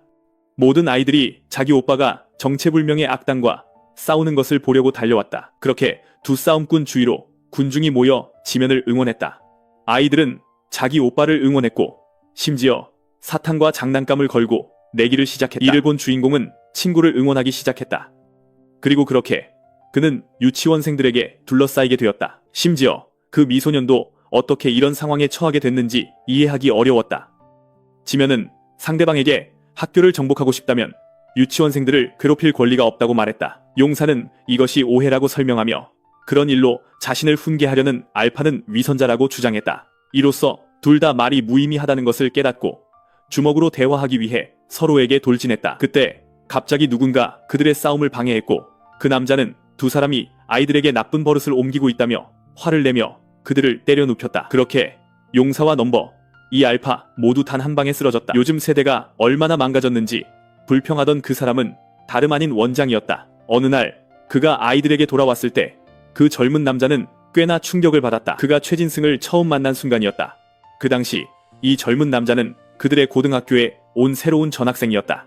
그는 보육원을 떠나기 전에 지면에게 인사하러 왔을 뿐이라고 주장했다. 원장님에 따르면 이 젊은 남자는 보육원 땅을 사러 온 것이었다. 하지만 아이들이 뿔뿔이 흩어질 것을 두려워한 노인은 당연히 거절했다. 하루 뒤 소녀는 보육원 근처에서 점점 더 많은 사람들을 발견하기 시작했다. 그럼에도 불구하고 그는 그들이 아무도 괴롭히지 않는 것을 보고 그들을 무시하기로 결정했다. 하지만 어느 날 모든 것이 바뀌었다. 스캔들이 터지자 젊은 남자는 노인과 아이들을 만나러 급히 달려갔다. 그는 자기 학교 아이 중 한 명이 돈으로 어린 소녀를 유인한 뒤 담배로 지졌다는 설명을 들었다. 이 때문에 젊은 남자는 분노에 휩싸였고 그래서 그는 상위 계급에 오르기로 결심했다. 그래서 어느 날 그는 학교 체육관으로 난입했다. 그는 녀석들에게 마음대로 행동할 권리가 없다는 것을 보여주기로 결심했다. 그리고 이사장의 손자가 고작 담배빵 하나에 화를 낸다고 비난하는 순간 그는 갑자기 얼굴을 걷어차였다. 그 말을 듣고 불량배들은 그에게 달려들기로 했다. 결국 이것은 일방적인 학살로 끝났다. 바로 그때 일이 벌어졌다. 이사장이 갑자기 나타나 자기 아이들 중 한 명이 학생들을 때리는 것을 보고 경악했다. 그때 모든 것이 이해되었다. 지면은 자신이 악의적인 함정에 빠졌다는 것을 깨달았다. 결국 젊은 남자는 재산 피해에 대한 비용을 지불하고 피해자들에게 보상해야만 했다. 하지만 아직 학생이었기 때문에 그만한 돈이 없었다. 사실 그것은 늙은 원장에게도 너무 큰 금액이었다. 그날 밤 늦게 누군가 젊은 남자에게 다가왔다. 그 사람은 다름 아닌 최진승이었고 그는 젊은 남자에게 파트너십 계약을 제안했다. 그는 그가 동의하자마자 도와주겠다고 주장했다. 지면은 자신이 얼마나 무력한지 깨달은 뒤 한계에 부딪혔고 그래서 그는 괴물의 손을 잡고 두 가지를 약속하게 했다. 첫째는 다시는 보육원을 해치지 않고 때로는 도와주겠다는 것이었다. 두 번째는 그가 알파에 합류하는 것에 관한 것이었다. 원장 모르게 그는 심지어 최진승과 그의 사람들이 보육원 창고를 사용하도록 허락했다. 갑자기 잠에서 깨어났을 때 잠에서 깬 학생들이 얼마나 놀란 것처럼 보이는지를 보고 노인은 이전에 창피했던 사건을 상기시키며 웃기 시작했다. 그러자 원장은 조용히 젊은 남자를 바라보며 그가 정말로 학교에서 약한 아이들을 괴롭혔는지 알고 싶다고 요구했다. 하지만 지면은 그것들이 단순한 거짓말이 아니라고 주장했다. 그는 노인에게 자신이 싸우는 유일한 이유는 보육원 때문이라고 상기시키며 걱정하지 말라고 재촉했다. 그 말을 듣고 노인은 쇼핑을 가기로 결정했다. 그리고 그는 10대에게 아이들을 돌보는 임무를 맡겼다. 지면은 결국 이곳을 지키는 것이 최우선이었기 때문에 어떠한 죄책감도 느낄 수 없었다. 그러나 생각에 잠겨 문을 열자마자 그는 괴물 앞에서 살려달라고 애원하는 자신을 발견했다. 오빠와 똑같이 아이들은 괴물을 괴롭히고 있었다. 어린 용사들은 이 강력한 짐승을 처치하는 것을 임무로 삼았다. 결국 빨간 머리는 더 이상 참지 못하고 자신이 진정한 용사라고 선언했다. 그럼에도 불구하고 아이들은 그가 진짜 칼조차 없었기 때문에 그에게 용사 칭호를 주기를 거부했다. 그 말과 함께 용사 칭호를 위한 싸움이 마침내 시작되었다. 그리고 그렇게 막강한 세월간이는 마지막 전투를 위해 괴물에게 돌진했다. 바로 그때 그들은 방해를 받았다. 용사가 침입자를 게임에 몰입시키려 하자 침입자는 그만하라고 재촉하며 처리해야 할 일이 있다고 말했다. 잠시 후 밖으로 나온 이지면은 주인공에게 이곳을 떠나달라고 요청했다. 여기에 머물 이유가 없다고 주장하자 용사는 그가 아이들과의 새로운 유대감을 질투한다고 생각했다. 그럼에도 불구하고 그들이 여기에 더 머물 이유가 없다는 것을 부정할 수는 없었다. 하지만 떠나기 전 기사는 수호자에게 아직 해결되지 않은 문제가 있다고 말하며 첫 단추를 잘못 끼웠다면서 손을 내밀었다. 용사가 친구에게 들은 바에 따르면 이지면은 한때 경찰에 맞서 싸운 고결한 싸움꾼이었다. 그 때문에 용사는 최진성을 쓰러뜨리기 위해 팀을 이루자고 제안했다. 이 상황은 청년에게 금발머리와 했던 거래를 완전히 떠올리게 했다. 이지면은 학교의 다른 학생들을 정말 싫어하며 단지 보육원을 위해 그들과 함께 있을 뿐이라고 말했다. 그럼에도 불구하고 그는 그들의 방식에 반대하지는 않는다고 단언했다. 결국 불량배들의 지원 덕분에 아이들이 배불리 먹고 행복했기 때문이다. 그가 알파 중 한 명이 되는 대가로 최진성은 이곳을 안전하게 지켜주고 지원을 약속했다. 그리고 그가 반란을 일으킨다 해도 두목은 감당하기엔 너무 벅찬 상대였다. 그 때문에 그는 용사에게 싸움을 포기하라고 진심으로 조언했다. 이를 본 젊은 전사는 더 이상 수호자를 설득하려는 것이 소용없다고 생각했다. 그럼에도 불구하고 그는 다음에 마주칠 때는 적이 될 것이니 자신의 말을 명심하라고 경고했다. 그 말을 끝으로 기사는 친구가 운전석에서 내리라고 재촉하자 자리를 뜨기로 결심했다. 그리고 그렇게 우리의 주인공은 보육원을 나섰다. 가는 길에 범생이가 운동부에게 정말로 수호자를 아군으로 만들고 싶냐고 물었다. 놀랍게도 용사는 그의 적의를 감지할 수 있다고 설명했다. 그랜델은 사용자가 상대의 적의를 감지할 수 있게 하는 특별한 힘을 가지고 있었다. 예를 들어 송만에게서 나오는 적의는 탐욕으로 가득했지만 이지면의 적의는 보육원을 지키려는 열망에서 비롯되었다. 하지만 잠재적 동료가 용사를 거절하는 것을 보고 그는 학교로 돌아가기로 했다. 그때 갑자기 그들은 익숙한 트럭 옆을 지나쳤다. 학교 소속 트럭임을 알아보고 그들은 더 많은 지원 물품이 들어있을 거라고 추측했다. 그러나 바로 그때 성검이 사용자에게 말을 걸기 시작했는데 완전히 다른 생각을 하고 있었기 때문이다. 송만은 목적지에 거의 다 도착했다. 그는 이지면에게 복수하기 위해 가능한 한 빨리 그곳에 도착하고 싶었다. 어렸을 때 송만은 원하는 것이 셀 수 없이 많았다. 그리고 그가 자란 집에는 장난감 자동차밖에 없었다. 그러나 그가 자신의 과거 이야기에 깊이 빠져 있을 때 갑자기 방해를 받았다. 뚜러뻥을 든 거대한 인물이 이런 짓은 금지되어 있다고 선언했다. 용사는 그 소년의 눈에 서린 과거사 회상하는 눈빛을 경멸하며 그럴 시간이 없다고 단언했다. 송만은 기사에게 잘못한 게 없었기에 이해하기 어려워했지만 곧바로 얼굴을 맞았다. 용사는 알파가 아이를 인질로 잡았다는 사실에 더할 나위 없이 분노했다. 이를 보고 적의 동료들이 개입하기로 결정했다. 많은 불량배들이 용사를 처리하기 위해 달려들었다. 그럼에도 불구하고 그는 강력한 무기를 꽉 쥐고 눈 깜짝할 사이에 한 명씩 해치웠다. 그러자 고등학생들이 도망치기 시작했고 정장 입은 남자는 분노에 휩싸였다. 하지만 수적으로 우세함에도 밀리고 있다고 불평하는 순간 갑자기 얼굴을 걷어차였다. 그럼에도 불구하고 정장 입은 남자는 간신히 제 시간에 그것을 막아냈다. 정보처는 그들에게 싸움에 집중하라고 촉구했다. 임상동은 보호자들이 따르지 않으면 어린 소녀를 해치겠다고 협박했다. 그때 갑자기 그는 블랙 파워레인저가 되었다. 이제 불량배의 눈이 멀자 어린 아이가 탈출할 기회가 생겼다. 소녀는 자기 총을 달라고 요구했다. 그 순간 고등학생은 손을 잡혔다. 임상동은 용사의 동료를 땅에 세게 내리꽂아 엄청난 고통을 느끼게 했다. 근육질 거구는 약골에게 그가 아무것도 아니라고 상기시키며 목숨을 앗아가겠다고 위협했다. 그는 인지를 찾기 시작했지만 그녀가 생각보다 가까이 있다는 것을 알아채지 못했다. 어린아이는 전방 찌르기라고 알려진 그녀의 기술 첫 번째 초식을 펼쳐 엄청난 피해를 입혔다. 그 순간 연약하고 소중한 알들이 깨졌다. 슈퍼마켓의 노인이 그것들을 떨어뜨린 것에 대해 사과했다. 그리고 그렇게 소중한 곳이 박살난 그는 선체로 기절했다. 다른 한 명은 아이들 말에 따르면 행동 불능이 되었다. 바로 이 순간 범생이가 수호자에게 소리쳤다. 그는 모든 아이들이 이제 위험에서 벗어났으니 마침내 전력을 다해도 된다고 말했다. 그 순간 정장 입은 남자는 끔찍한 것을 알아챘다. 그가 보호하던 젊은이가 땅에 의식을 잃고 쓰러져 있었다. 용사는 평소처럼 뚜러뻥을 들고 녀석들을 쫓고 있었다. 이를 본 남자는 좀 더 진지하게 상황을 처리하기로 결심했다. 이 때문에 10대는 강력한 공격에 대비했다. 그러나 갑자기 정장 입은 남자는 돌아서서 송만을 붙잡았다. 그는 자신의 최우선 순위가 젊은이를 보호하는 것이며 다음번에 결판을 내야겠다고 말했다. 그럼에도 불구하고 기사는 그를 보내주기를 거부했다. 그러나 그가 성검으로 그를 치려는 순간 갑자기 손이 멈춰졌다. 용사가 방금 일어난 일을 이해하기 힘들어하는 동안 남자는 그런 무모한 휘두르기는 자신에게 통하지 않을 것이라고 설명했다. 그 말을 끝으로 그는 빨간 머리를 던져버렸다. 용사가 일어났을 때 이사장의 손자와 그의 경호원은 이미 트럭에 타 있었다. 그리고 그렇게 그들은 도망쳤고 남은 녀석들도 목숨을 부지하기 위해 달아났다.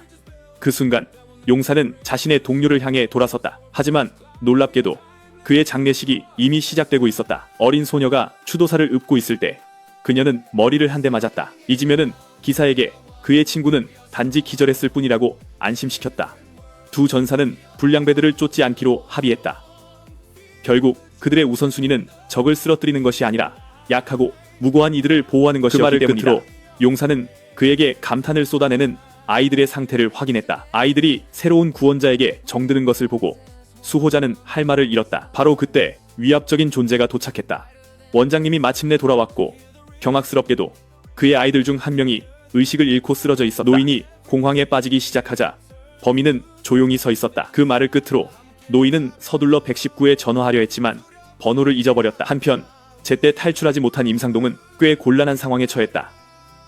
그래서 그는 노인을 인질로 잡기로 결심했다. 그러나 그가 조용히 그를 잡아 목을 조르려 할 때 원장님이 갑자기 그의 다리를 쳐서 얼굴부터 땅에 넘어지게 만들었다. 프로 레슬러는 노인의 행동에 짜증이 나서 그에게 돌진했다.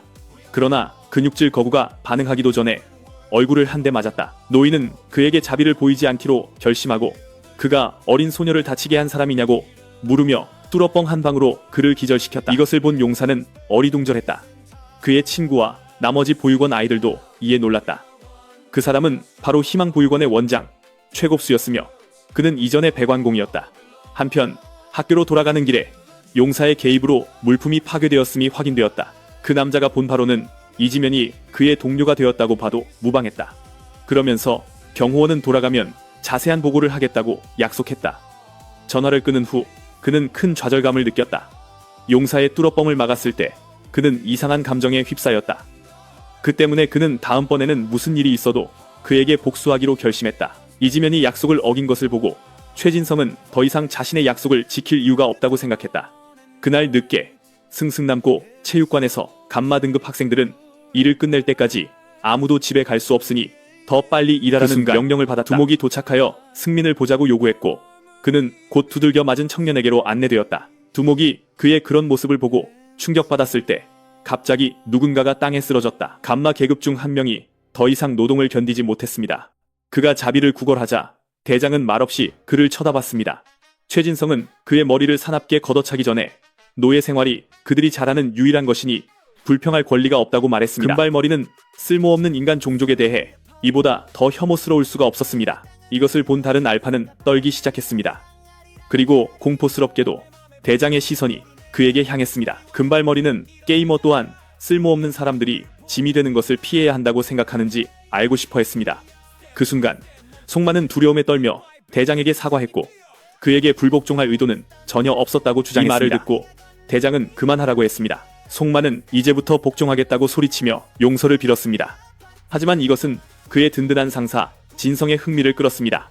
5위와 4위는 현재 활동 불능이고 2위는 그를 배신했으니 솔선수범할 3위 같은 사람이 필요했습니다. 그 이후로 책임자는 계획을 하나 세웠습니다.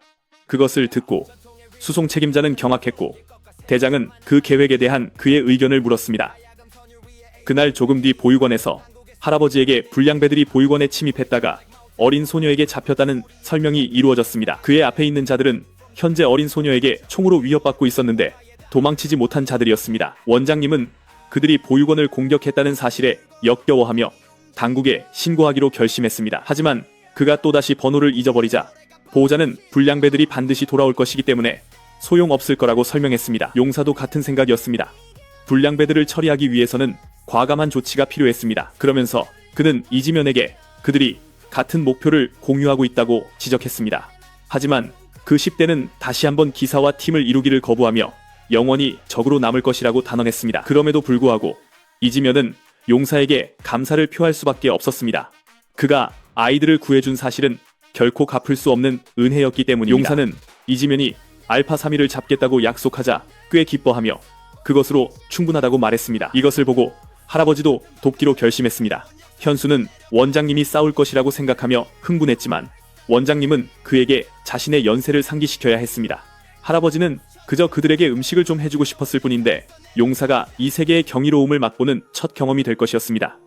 그 순간 임상동은 자신의 운명과 동료들의 운명에 대해 물었습니다. 그러자 원장님은 어린 소녀에게 신호를 보냈습니다. 그 말이 끝나자 그녀는 명령을 수행하기 위해 총을 겨눴습니다. 근육사는 돌봐야 할 형이 있다며 목숨을 구걸하기 시작했습니다.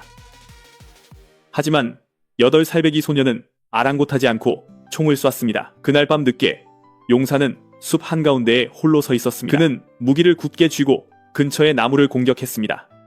그 후 그는 첫 발을 내디디며 미친 듯이 기술을 연습하기 시작했습니다. 그는 쉴 새 없이 계속해서 공격을 퍼부었습니다. 기사단장은 온 힘을 다해 휘두르는 연습을 했습니다. 잠시 후 그는 마침내 멈췄습니다. 용사는 숨이 차있는 자신을 발견했습니다. 그와 그란델 모두 같은 것을 느꼈습니다. 이전의 대장 및 보디가드 중 한 명과의 싸움 이후 용사는 이 새로운 세계에 도착한 후 자신의 힘의 상당 부분을 잃었다는 것을 이제 확신했습니다. 그 때문에 그는 불량배들을 상대할 새로운 방법을 생각해내야만 했습니다.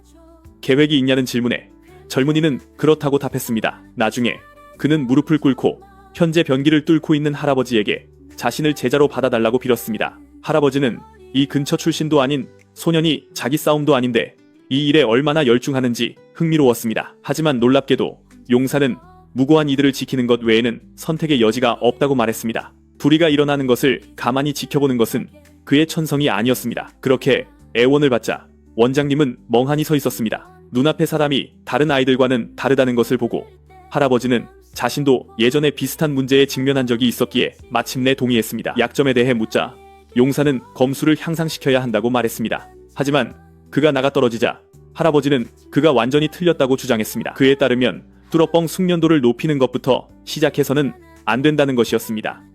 빨간 머리가 쥐와 싸울 때 미온 할아버지는 흥미로운 것을 알아챌 수 있었습니다. 용사는 인간과 싸운 경험이 전혀 없었습니다. 그의 놀란 표정이 모든 것을 명백하게 했고 그리하여 첫 단계가 결정되었습니다. 기사는 맨손 격투 기술을 훈련해야 했습니다. 한편 한 공사장에 차 한 대가 멈춰섰습니다. 사장은 부하에게 제대로 온 게 맞는지 물었습니다. 그는 이 게으른 녀석이 난데없이 자신을 여기로 불렀다는 사실에 짜증이 났습니다. 건설회사 중 한 곳의 관리자인 곽태환은 그 10대에게 예의를 가르치고 싶었습니다. 그리고 그 말과 함께 그와 그의 보디가드는 건물로 들어갔습니다. 관리자는 자신을 이곳으로 부른 자를 보자마자 그의 오만함에 소리를 질렀습니다. 하지만 무시당하는 것을 보고 관리자는 보디가드에게 행동하라고 했습니다. 그러자 그 남자는 학생에게 어른의 질문에는 제대로 대답해야 한다고 정중하게 설명했습니다. 그런데 갑자기 뒤에서 누군가가 그의 목을 쳤고 그 남자가 알아차리기도 전에 그는 슈퍼고릴라에게 뒤통수를 맞는 자신을 발견했습니다. 불량배들은 보디가드가 다른 늙은이들처럼 말하는 것에 짜증이 났습니다. 관리자는 설명을 요구했습니다. 최진, 그의 고등학교에 공급하는 양을 2배로 늘려줄 건가? 남자는 이것이 터무니없다고 생각했습니다. 그리고 그가 이사장과 연줄이 있어서 그들과 거래했을 뿐이라고 소리치자 대장은 아무도 그에게 말하고 있지 않다고 밝혔습니다. 최진성은 궁지에 몰린 자에게 말하고 있었습니다. 결국 생사의 기로에 놓인 남자는 받아들일 수밖에 없었고 관리자는 그 10대가 얼마나 미쳤는지에 대해 어안이 벙벙했습니다. 파트너가 첫 공급량을 2배로 늘리는데 동의한 것을 보고 대장은 두 번째 파트너에게로 돌아섰습니다. 최진성은 관리자가 같은 거래에 동의할 것인지 알고 싶어 했습니다. 그리고 그렇게 대장은 하룻밤 사이에 그의 사업을 확장시켰습니다. 방망이를 든 자가 다음 단계를 물었습니다. 이제 필요한 물자를 확보할 능력이 생겼기 때문이었습니다. 용사에 대해 묻자 최진성은 더 중요한 일이 있으니 다음에 잡도록 하겠다고 말했습니다. 대장의 요청에 따라 임형이 학교에서 가장 가까운 위치를 조사했는데 1승고와 1승고로 밝혀졌습니다. 그 말이 끝나자 대장은 행동을 개시할 것이라며 전원에게 준비를 명했습니다. 그날 밤으로부터 14일 후 학교에 도착한 알파 2위는 수학이 넘어 상대에게 상황이 예상보다 조용하다고 확인해 주었습니다. 보기에는 다른 알파들이 결석한 것 같았는데 좀 이상했습니다. 그들 학교의 간마들은 이제 1상고와 1상고 출신으로 보이는 학생들과 함께 일하고 있었습니다. 그러면서 알파 2위는 동맹에게 1위와 3위를 쫓을 것인지 물었습니다. 그 문제의 친구는 다름 아닌 현수였습니다. 간마 등급 102위 학생. 마른 녀석은 최근 보육원을 방문했던 친구로부터 정보를 얻었기 때문에 그들을 추적하는 것은 무의미하다고 말했습니다. 그가 들은 바에 따르면 최진성은 다른 두 고등학교를 침공하여 학생들을 강제로 일하게 만들었습니다. 대장은 자신의 지배력을 넓히려 하고 있었습니다. 적이 이웃한 두 고등학교를 장악하려 하는 것을 보니 한 번에 그들을 파괴하는 것이 최선일 것입니다. 지면은 패배한 고등학교에 집중하지 말고 대신 대장이 다음에 어느 학교를 흡수하려 할지 예측하는 것이 더 낫다고 주장했습니다. 그래서 우리 주인공은 이것을 게임에 비유했습니다. 간단히 말해 최진성이 새로운 고등학교로 초점을 옮겨 정복하려 하자마자 그들은 이미 노예가 된 자들을 해방시키는데 다시 말해 것입니다. 이 전략은 그들이 적과 정면으로 마주하게 해줄 것입니다. 현수는 심지어 이것이 송만을 잡기 위한 최고의 전략이 될 것이라고 말했습니다. 결국 알파 2위는 그 전략이 얼마나 효율적으로 보이는지에 설득당했습니다. 그날 밤 늦게 몇몇 약한 학생들이 힘든 상황에 처했습니다. 두 불량배는 두 인력들이 게으름을 피우기 시작하면 벌을 받는 것은 자신들이 될 것이라고 설명했습니다. 일성고 짱인 윤철호는 왜 여기 있는 아이들 대부분이 자기 파트너 학교 출신인지 알고 싶어 했습니다. 그러자 문제의 파트너인 일성고 짱 봉구탁은 그들 중 한 명이 자기 학교에서 온 전학생이라고 지적했습니다.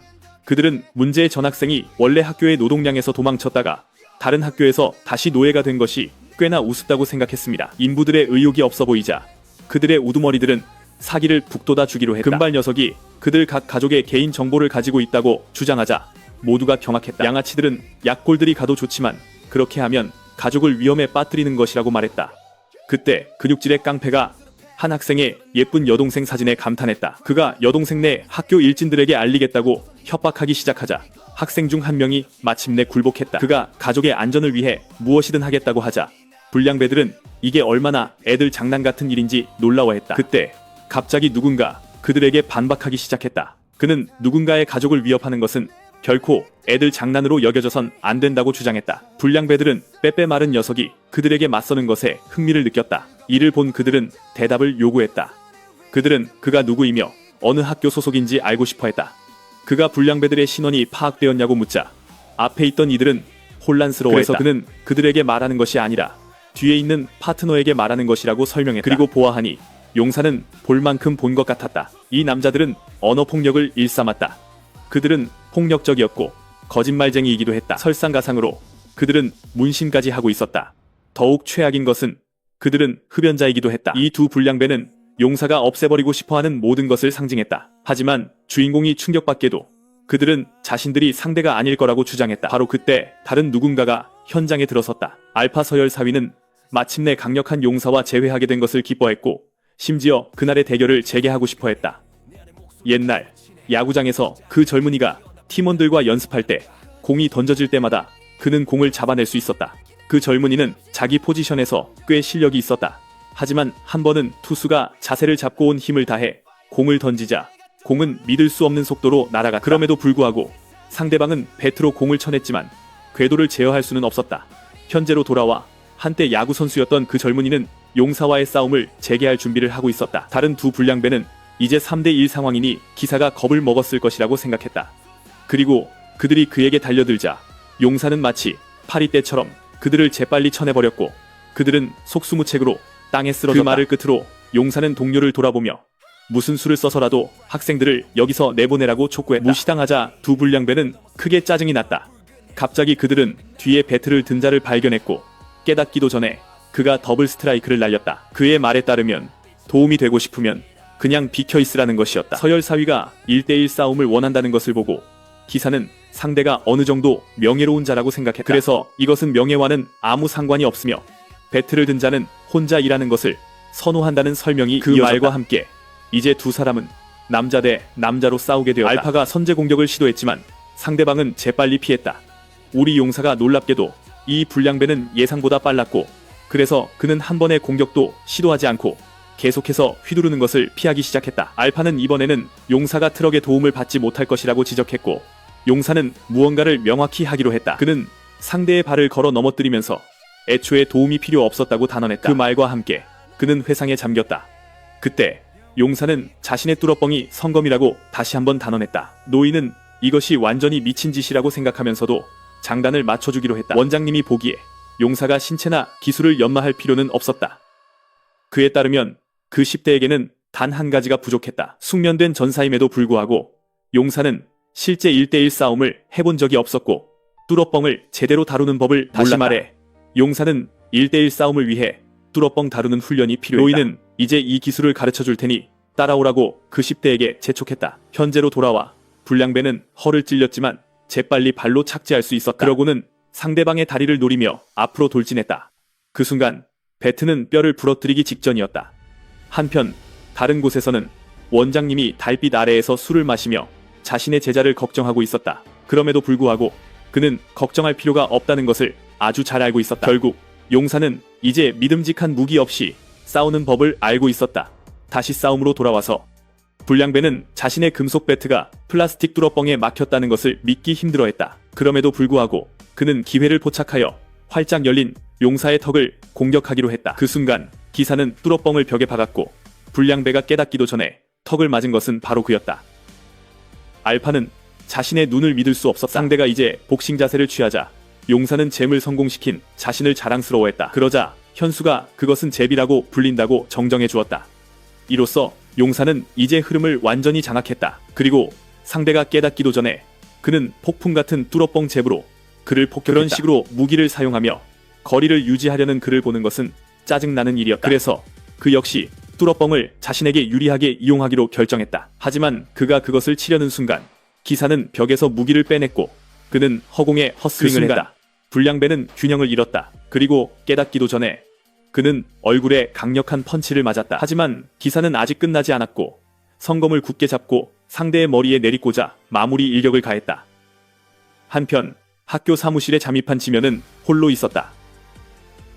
그에 따르면 보스가 정복한 학교들의 기록이 그의 사무실에 있을 것이었다. 바로 그때 그는 책상 위에 봉투 하나를 발견했다.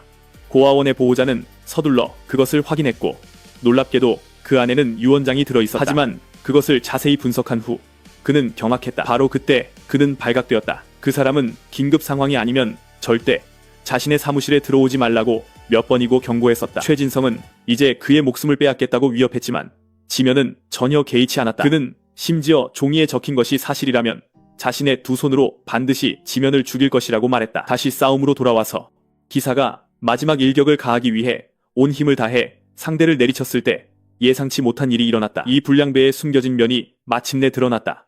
이것은 기사를 크게 충격에 빠뜨렸다. 불량배는 즉시 평정을 잃고 필사적으로 자신의 가면을 찾기 시작했다. 그가 그것을 찾기 시작하자 다른 두 불량배는 불과 몇 초 전만 해도 자존심이 강했던 그가 지금 겁쟁이처럼 굳은 것을 조롱하기 시작했다. 그 말과 함께 그들은 그의 흉터를 조롱하며 무자비하게 그를 짓밟기 시작했다. 하지만 그들의 발밑에서도 알파는 오직 자신의 가면을 찾는 데에만 집중했다. 과거 그가 아직 야구팀에 있었을 때 몇몇 불량배들이 장난을 치기로 하고 가면을 숨겨버렸다. 그러고는 공에 맞아 흉터가 생긴 것을 조롱하기 전에 투수 자리에나 충실하라고 지적했다. 하지만 그들이 그에게 공을 던지자마자 젊은이는 깜짝 놀랐다. 불량배들은 그의 멍청한 얼굴이 자신들의 홈런을 망쳤다고 지적하기 전에 그의 트라우마를 비웃기 시작했다. 하지만 결정타는 불량배들이 그를 더 이상 야구를 할 수 없는 혐오스러운 얼굴을 가진 괴물이라고 부른 것이었다. 그리하여 그 젊은이는 그들의 말대로 살기로 결심했다. 그 순간 그는 괴물이 되었고 그 잔인한 불량배들이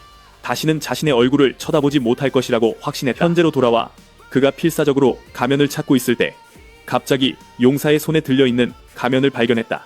용사는 그것을 그에게 건네주고 있었다. 상대가 숨기려던 흉터를 몰랐다며 사과했다. 그리고 그가 일어서는 것을 도와주자 그는 매우 고마워했다. 그리고 불량배가 싸움을 멈추기로 동의하자마자 그는 갑자기 얼굴을 맞았다. 그리고 깨닫기도 전에 그는 땅에 쓰러졌다. 이제 싸움은 정말로 끝났다. 결국 알파는 패배를 인정했다. 다음 계획을 묻자 현수는 용사에게 데이터를 수집하기 위해 이마온을 학교로 보냈다고 밝혔다. 그 순간 패배한 일진은 만약 랭킹 2위가 정말 학교에 있다면 명단을 찾지 못할 것이라고 주장했다. 최진성이 그곳에 있다는 것을 알게 되자 두 사람은 완전히 경악했다. 그제서야 고등학생은 알림을 받았다. 이마온에게서 온 메시지였다. 원장님이 현재 위험에 처했다는 혼란스러운 경고였다. 한편 보스와 그의 랭킹 2위는 서로 마주하게 되었다. 최진성은 만약 이마온이 충성을 지켰다면 보육원에 최상의 결과를 가져다 줄 수 있었을 것이라며 실망감을 표했다. 그는 심지어 보육원에서 그에게 한 약속을 진심으로 지키고 싶었다고 주장했다. 하지만 이마온은 그 서류를 읽고 나서 그의 말을 심각하게 의심했다. 보스의 책상 위에서 원장님 이름으로 된 가짜 유언장을 보고 그는 분노했다. 이마온은 최진성이 보육원을 차지하기 위해 자신의 목숨을 노리고 있다는 것을 즉시 깨달았다. 설상가상으로 그 금발은 미래에 집중하기 위해 과거는 잊어야 하므로 이것이 당연하다고 주장했다. 랭킹 2위는 더 이상 참을 수 없었고 그는 즉시 랭킹 1위를 제거하기로 결심했다. 하지만 보스는 재빨랐고 날아오는 발차기를 재빨리 피했다. 그는 이것이 꽤 우스꽝스럽다고 생각했다. 이마온이 자신을 이길 수 있다는 어처구니 없는 생각이었기 하지만 때문이다. 놀랍게도 격분한 보호자는 이것이 쉬운 일이라고 주장했다. 그리고 그대로 그는 몸을 돌려온 힘을 다해 랭킹 1위를 찼다. 그 한 방에 금발은 사무실 밖으로 날아갔다. 이것을 본 보스는 그의 제법 쓸만한 싸움 실력에 감탄하며 그 젊은이의 충성심을 되찾으려 협상을 시도했다. 하지만 순식간에 거리를 좁힌 그는 여전히 격분한 채 자신의 실력은 쓸만한 수준을 훨씬 넘어선다고 주장했다. 그러나 그를 쉽게 막아낸 보스의 생각은 달랐다. 협상의 여지가 없음을 보고 보스는 어쩔 수 없다는 것을 깨닫고 눈앞의 골칫거리를 제거하기로 결심했다. 이제 사슬에 얽힌 그 젊은이는 꽤 곤란한 처지에 놓였다. 최진성은 상자 안에 자신의 무기를 숨겨두었었다.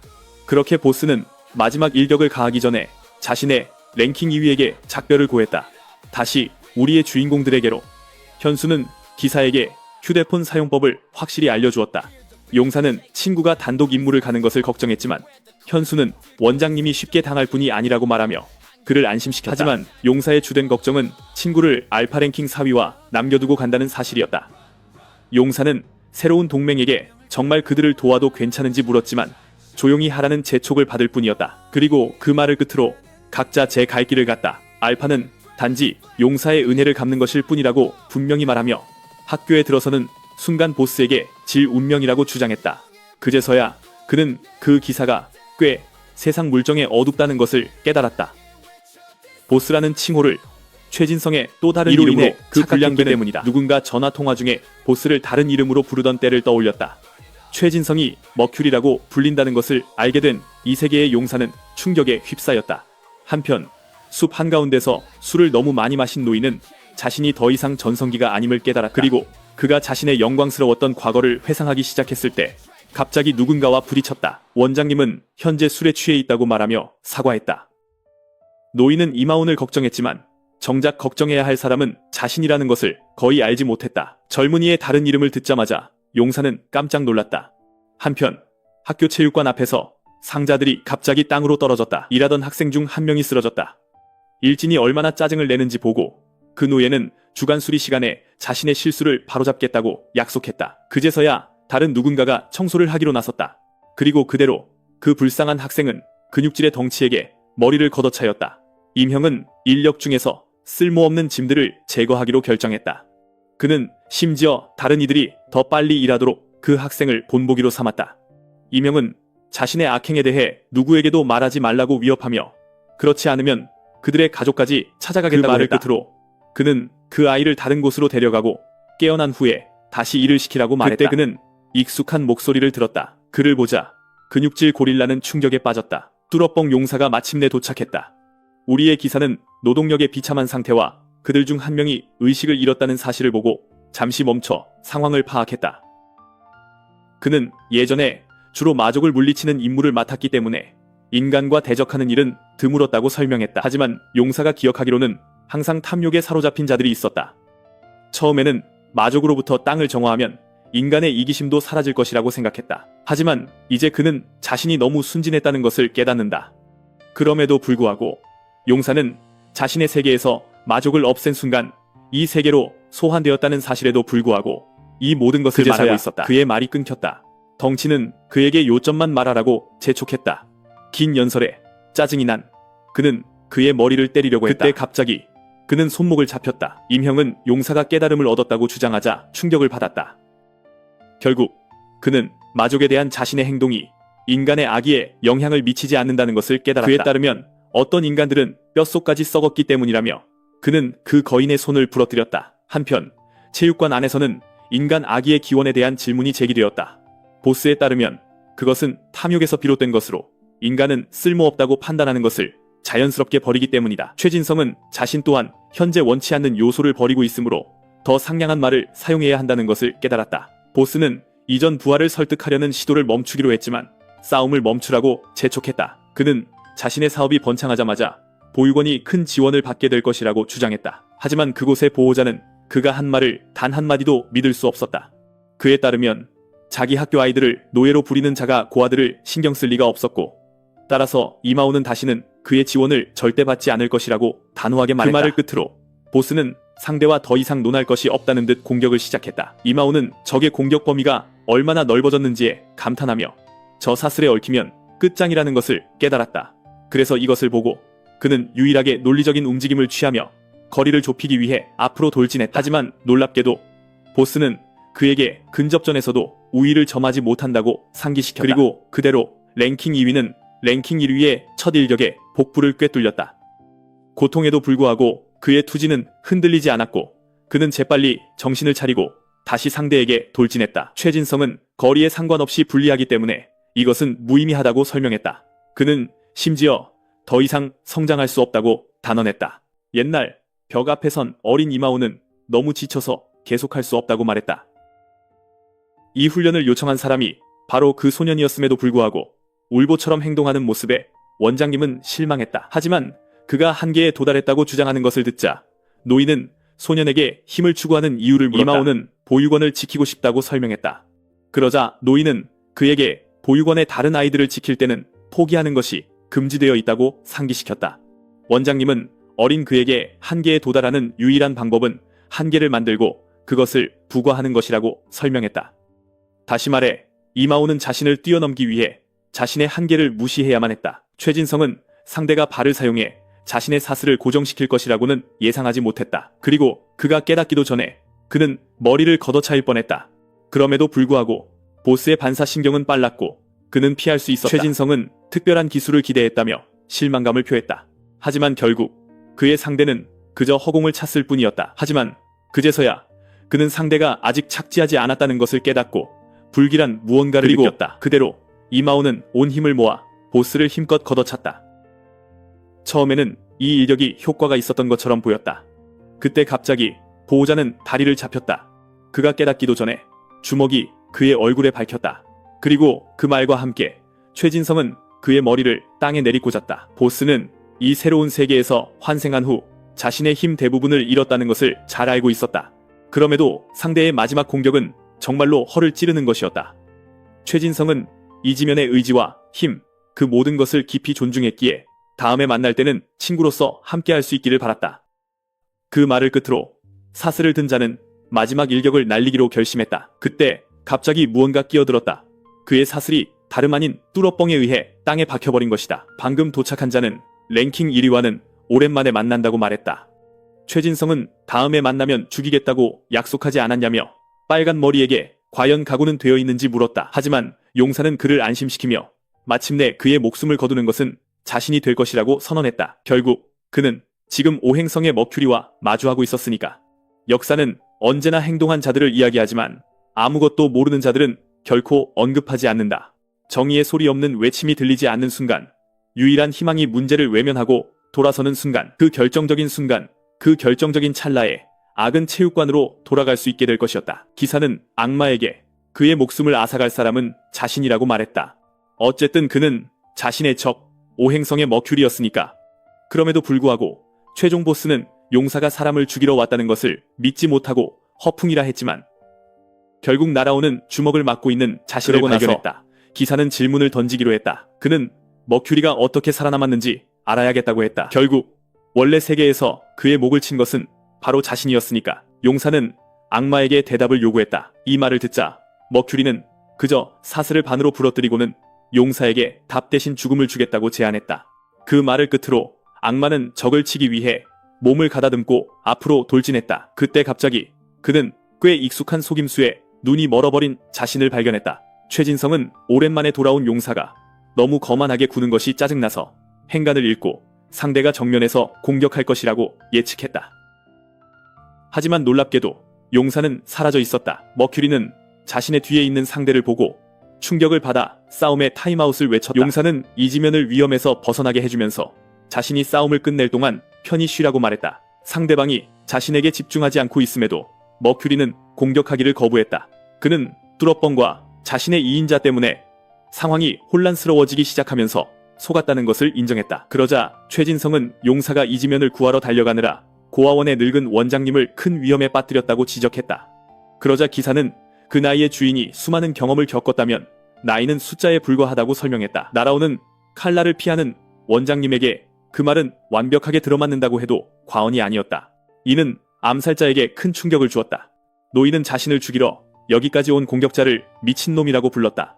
그제야 그는 상대가 어린 소녀의 다리를 담뱃불로 찢었던 송만이라는 것을 알아차렸고 그의 가면은 이제 쓸모없다고 생각하게 만들었다. 송만은 노인에게 존경을 표할 필요가 없다며 앞으로 돌진했다. 그가 찌르기를 시도하자 피했던 원장은 모욕감을 느꼈다.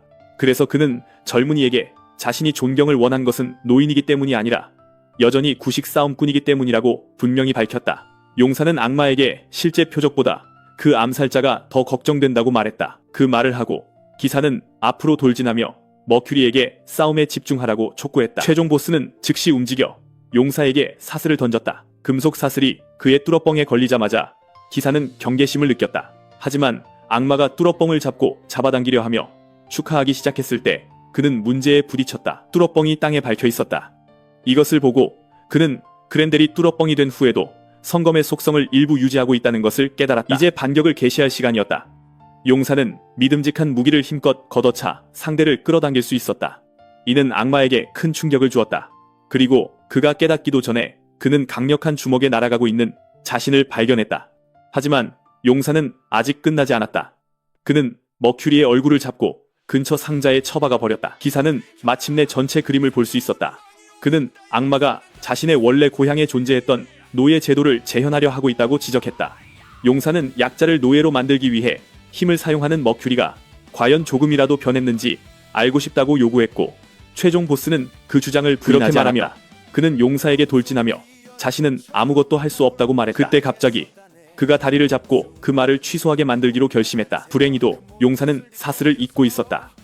상대방의 손에서 뚫어뻥을 쳐내며 악마는 용사에게 정말로 인류를 신경 쓰냐고 물었다. 그에 따르면 소위 용사라는 자는 사기꾼에 불과했다. 그러자 최종 보스는 거리를 벌리려 했지만 낄낄거리는 상대가 이제 그의 사슬을 잡고 있어 갑자기 끌려들어갔다. 이 말을 하며 그는 이 세계로 와서 미쳐버렸을 거라고 생각했다. 용사는 이제 자신의 앞길이 보이기 때문에 그럴 수도 있다고 말했다. 이 세계에 소환되었을 때 그는 무엇을 해야 할지 전혀 몰랐다. 하지만 이제 모든 것이 달랐다. 이제 모든 것이 명확해졌고 용사는 마침내 자신의 목적을 깨달았다. 어느 날 누군가 카를로스 공작에게 달려왔다. 그의 하인 중 한 명이 용사가 그들의 성으로 향하고 있다는 것을 알리기 위해 달려왔다. 그의 식탁에 있던 귀족들은 선택받은 자가 분명히 악마의 위협을 처리해줄 것이라며 기뻐했다. 그때 그들의 환호성이 바닥을 청소하던 한 젊은이의 주의를 끌었다. 그 소녀는 전설적인 악마 사냥꾼으로서 인류의 구원자가 된 용사에 대한 소문을 잘 알고 있었다. 하지만 소년의 흥미를 끈 것은 단 한 가지였다. 공작이 노예들을 모으자고 제안하자 젊은이는 용사가 인간도 악마만큼 사악할 수 있다는 것을 알고 있는지 궁금해하기 시작했고 따라서 인류의 구원자가 그들의 해방자도 될 수 있는지 궁금해하기 시작했다. 얼마 후 작업장에서 감독관들은 노예들에게 게으름을 피우지 말고 일에 집중하라고 요구했다. 그때 한 노인이 땅에 쓰러졌다. 이는 감독관을 매우 짜증나게 했고 그는 이를 불손함이라 불렀다. 그는 노인에게 꾀병을 부리지 말라고 요구하며 그를 몰아세웠다. 바닥에 쓰러진 자는 허리에 문제가 있다고 주장했지만 감독관은 전혀 신경 쓰지 않았다. 그때 한 금발 소년이 끼어들었다. 머큐리의 행동은 감독관을 혼란스럽게 했다.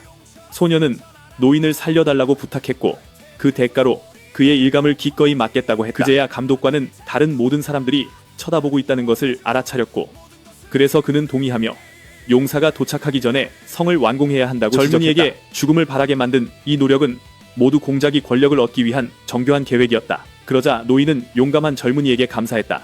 이 모든 것을 견뎌야 했던 머큐리는 친절한 미소로 노인을 바라보며 그를 도왔다. 공작의 성 바로 옆에는 작고 흉한 건물이 있었다. 아이들은 머큐리와 나머지 일꾼들을 보자마자 그들을 맞이하기 위해 달려왔다. 결국 그들이 소년이 지키고 싶었던 사람들이었기 때문이다. 아이들은 오늘의 빵이 도착한 것을 보고 매우 기뻐했다. 그들은 각자 빵 한 조각을 통째로 받을 수 있다는 사실에 더욱 감격했다. 그때 누군가가 자신의 빵을 아이들에게 준 머큐리를 불렀다. 그 사람은 다름 아닌 헬리아였고 그녀는 자신의 음식을 나눠주겠다고 제안했다. 그리고 그녀가 얼마나 고집을 부리는지를 보고 소녀는 받아들일 수밖에 없었다. 하지만 그때 공작은 노예 소녀를 눈여겨보기 시작했고 그녀가 매우 아름답다는 것을 발견했다. 엄청난 상실과 광기 앞에서 지킬 수 있는 것은 한정되어 있었다. 끔찍한 밤, 절망의 비명이 울려 퍼졌다. 헬리아는 끌려가고 있었고 그녀를 지키려던 소녀는 공작을 공격했다는 이유로 폭행당하고 있었다. 카를로스로 알려진 자는 이것이 흥미롭다고 생각했다. 결국 그들은 모두 자신의 재산이었기 때문이다. 그는 심지어 악마들 때문에 그들을 봐줬더니 자신들의 분수를 잊어버린 것 같다고 주장했다. 그러자 공작은 소녀를 자신의 방으로 데려오고 반대하는 자는 누구든 죽이라고 명령했고 그녀는 따를 수밖에 없었다. 그 순간 머큐리는 다른 사람들에게 도움을 구걸하기 시작했지만 그곳에 있던 누구도 입을 열지 않았다. 그 순간 머큐리는 자신이 완전히 혼자라는 것을 깨달았다. 공작은 그가 나머지 노예들에게 더 많은 문제를 일으키고 있을 뿐이라고 주장하며 그를 처형하라고 명령했다. 그때 갑자기 괴물이 나타났다. 악마들이 성에 들어온 것이었다. 그중 하나가 즉시 공격을 시작해 공작을 짓밟으려던 순간 갑자기 괴물이 산산조각 났습니다. 구원자를 본 파란 눈의 소녀는 할 말을 잃었습니다. 마침내 용사가 도착한 것이었습니다. 기사는 모두에게 안전한 곳으로 피하라고 촉구했습니다. 그 순간 머큐리는 용사가 너무 늦게 도착해서 공작을 구하지 못했으면 하고 바라기 시작했습니다. 단 1초만 늦었더라면 그가 겪었던 잔혹한 행위와 그 후에 일어난 모든 일은 결코 일어나지 않았을 것입니다. 그 말과 함께 두 숙적은 주먹을 주고받았습니다. 각자 더 강력한 일격을 준비해 서로에게 날렸습니다. 그때 갑자기 그중 하나가 사슬을 놓았습니다. 이 때문에 용사는 균형을 잃었습니다. 빨간 머리가 이 예상치 못한 움직임에 허를 찔리자 그는 위선자라는 말을 들었습니다. 과거에는 죄와 상관없이 인간을 구하곤 했지만 지금 그는 악인을 물리치기 위해 이곳에 있었습니다. 분노한 악마는 용사에게 누가 구원을 받을지 선택할 권리가 없다고 주장했습니다. 그 순간 기사는 날아오는 주먹을 즉시 피했습니다. 근처에서 그는 즉시 그것을 잡았습니다. 그대로 용사는 땅을 단단히 딛고 그의 뚫어뻥으로 최종 보스를 후려쳤습니다. 동이 트자마자 전투는 끝났습니다. 모두가 모든 악마를 처치한 용사에게 환호하기 시작했습니다. 그러자 검사는 방금 구한 이들을 돌아보았습니다. 그는 가장 부유해 보이는 자가 이 땅의 주인임을 알아보았습니다. 공작은 자신을 카를로스라고 정중하게 소개했고 소설에서 기사에게 보답해야 한다고 주장했듯이 그는 흥미를 보였습니다. 괜찮냐는 질문에 공작은 괜찮다고 설명했습니다. 그래서 기사는 그에게 말하는 것이 아니라고 분명히 밝히고 큰 피해를 입은 두들겨 맞은 노예 소년을 가리켰습니다.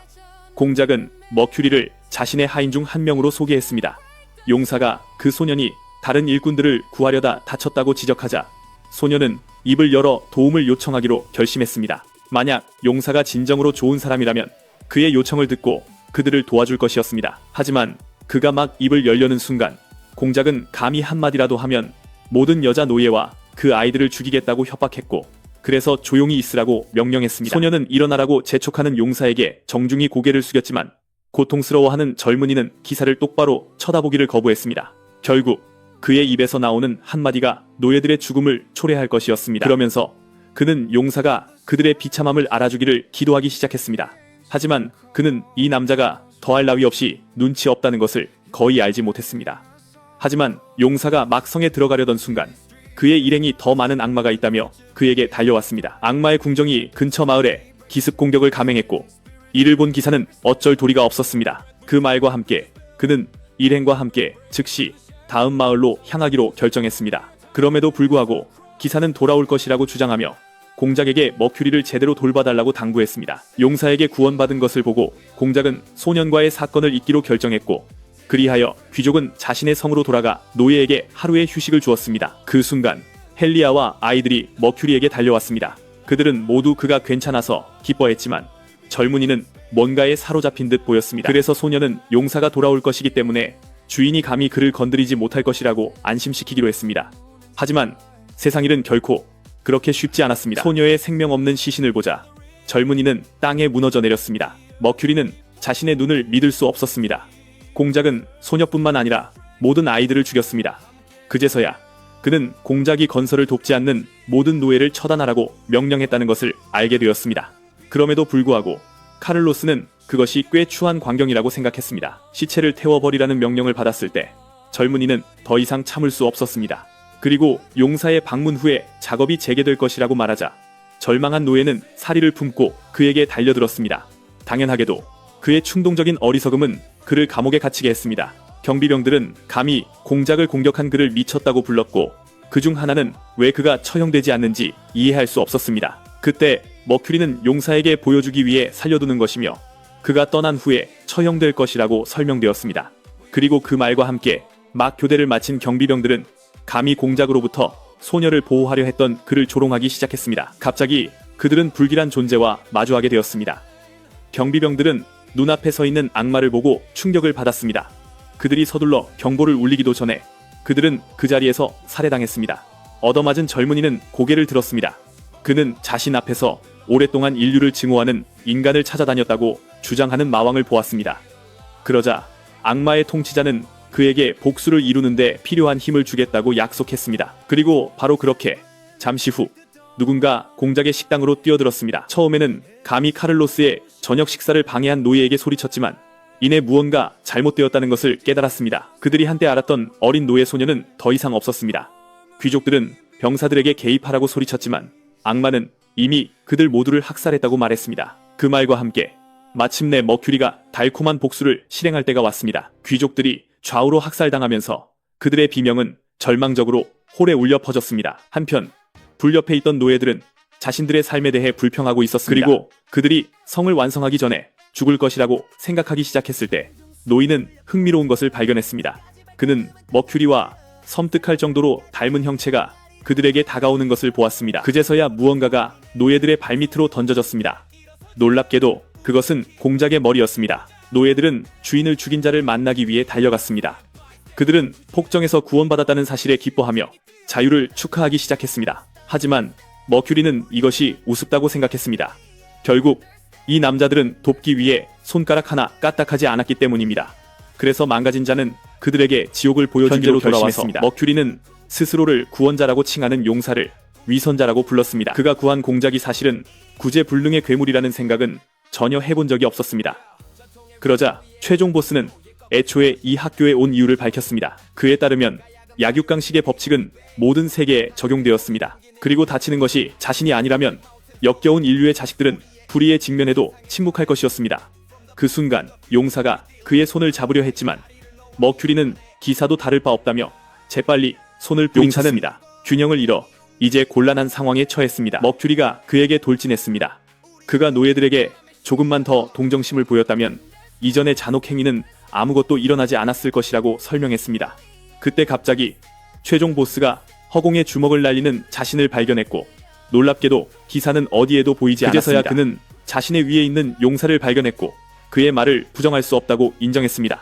기사는 자신이 조금만 더 신중했더라면 더 많은 사람을 구할 수 있었을 것이라고 인정했습니다. 그래서 바로 그 이유 때문에 그는 지금 여기서 머큐리의 악행을 끝내는 것 외에는 선택의 여지가 없었습니다. 옛날 그들이 불 가까이에 있을 때 헬리아는 머큐리에게 다른 세계의 이야기에 익숙한지 물었습니다. 한 마법사에 따르면 이 세계 옆에 또 다른 영역이 있었고 소녀는 그것에 대해 꽤 궁금해했습니다.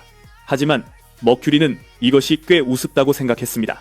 헬리아가 노예도 꿈꿀 권리가 있다고 주장하자 소녀는 오해를 풀려고 했습니다. 그가 필사적으로 자신의 말을 되돌리려는 것을 보고 그녀는 킥킥 웃지 않을 수 없었습니다. 그러자 헬리아는 그의 팔을 잡고 다른 세계에서 만났다면 그들의 삶이 어땠을지 궁금해하기 시작했습니다. 그 순간 젊은이는 몸이 굳었습니다. 소녀는 그가 항상 다른 사람들을 배려하고 심지어 아이들에게 부모 같은 존재가 되어준 것이 얼마나 훌륭한 사람인지를 표현했습니다. 그 이후로 그녀는 이 존경스러운 사람과 함께 다른 세계에 대해 꿈꾸기 시작했습니다. 그러자 헬리아는 머큐리에게 약속 하나를 해달라고 부탁했습니다. 그녀는 만약 다른 세계에서 만나게 된다면 그가 전혀 변하지 않았으면 좋겠다고 말했습니다. 사랑하는 이들을 묻은 후 마왕은 머큐리의 인류에 대한 증오가 사랑에서 비롯되었다는 사실이 꽤 우습다고 생각했습니다. 그는 새로운 세계를 창조함으로써 그들 모두를 되살릴 수 있을 것이라고 신병을 안심시켰습니다. 그 순간 최종 보스는 자신의 약속을 기억하기 시작했고 어떤 대가를 치르더라도 그것을 지켜야 한다는 것을 깨달았습니다. 그 말과 함께 무언가 일어나기 시작했습니다. 푸른 수정이 갑자기 형성되어 땅으로 떨어졌다. 용사는 그것을 집어들고 복잡한 심정으로 바라보았다. 그제야 그는 정신을 차렸다. 의식을 되찾은 지면은 용사에게 방금 무슨 일이 있었는지 물었다. 그러자 용사는 힘든 싸움 끝에 최종 보스를 물리칠 수 있었다고 설명했다. 하지만 지면이 놀랍게도 땅에 쓰러져 있는 사람은 아까의 상대가 아니었다.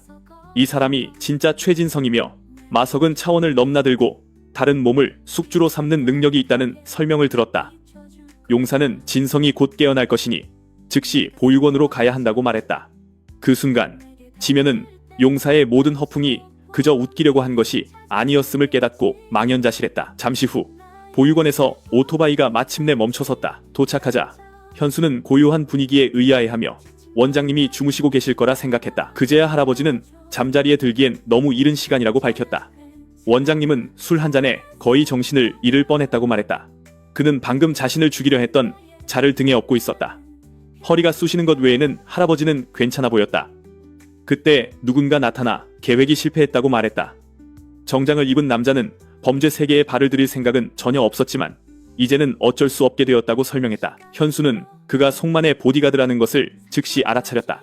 하지만 그가 당황하기 시작하자 원장님이 그를 안심시켰다. 소녀는 할아버지에게 무슨 비장의 무기라도 있냐고 물었다. 그러자 원장님은 마침내 기억이 돌아와 110일을 기억해냈다고 밝혔다. 순식간에 조폭들은 경찰에게 포위되었다. 한편 보육원으로 가는 길에 지면과 용사는 지나가는 경찰차들을 보고 깜짝 놀랐다. 용사는 친구에게 동료들이 있는 쪽을 가리켰다.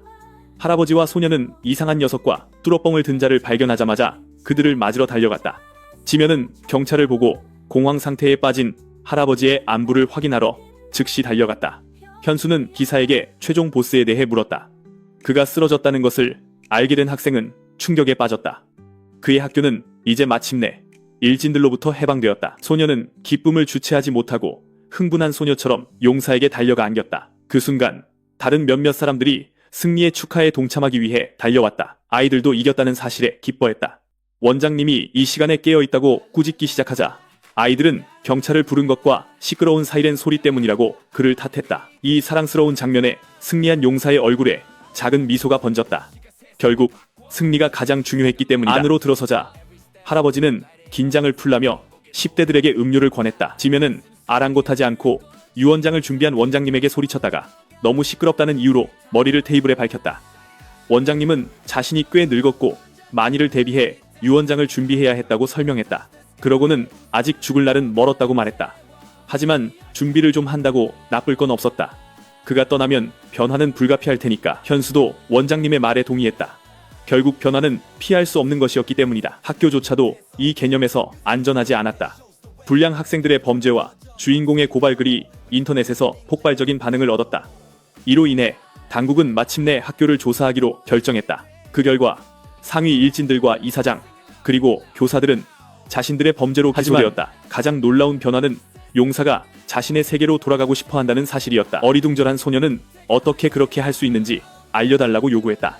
그러자 기사는 최종 보스를 물리치고 차원을 넘나들 수 있는 이 마법 수정을 얻었다고 설명했다. 유일한 문제는 마법사가 필요하다는 사실이었다. 하지만 그에 따르면 이 세계에는 마법사가 없기 때문에 어려울 것이라고 했다. 하지만 그가 얼마나 틀렸는지 그는 몰랐다. 한 명이 막 그의 문을 두드리려 하고 있었기 때문이다. 현수는 이 차원에는 마법사가 없다고 지적했지만 바로 그때 누군가 그의 말을 반박했다. 인사를 받자 용사는 충격에 빠졌다. 알아봤냐는 질문에 용사는 낯익은 노인에게 충격을 받았다. 하지만 놀랍게도 현수 역시 요식업계의 거물인 히빕을 알아봤다.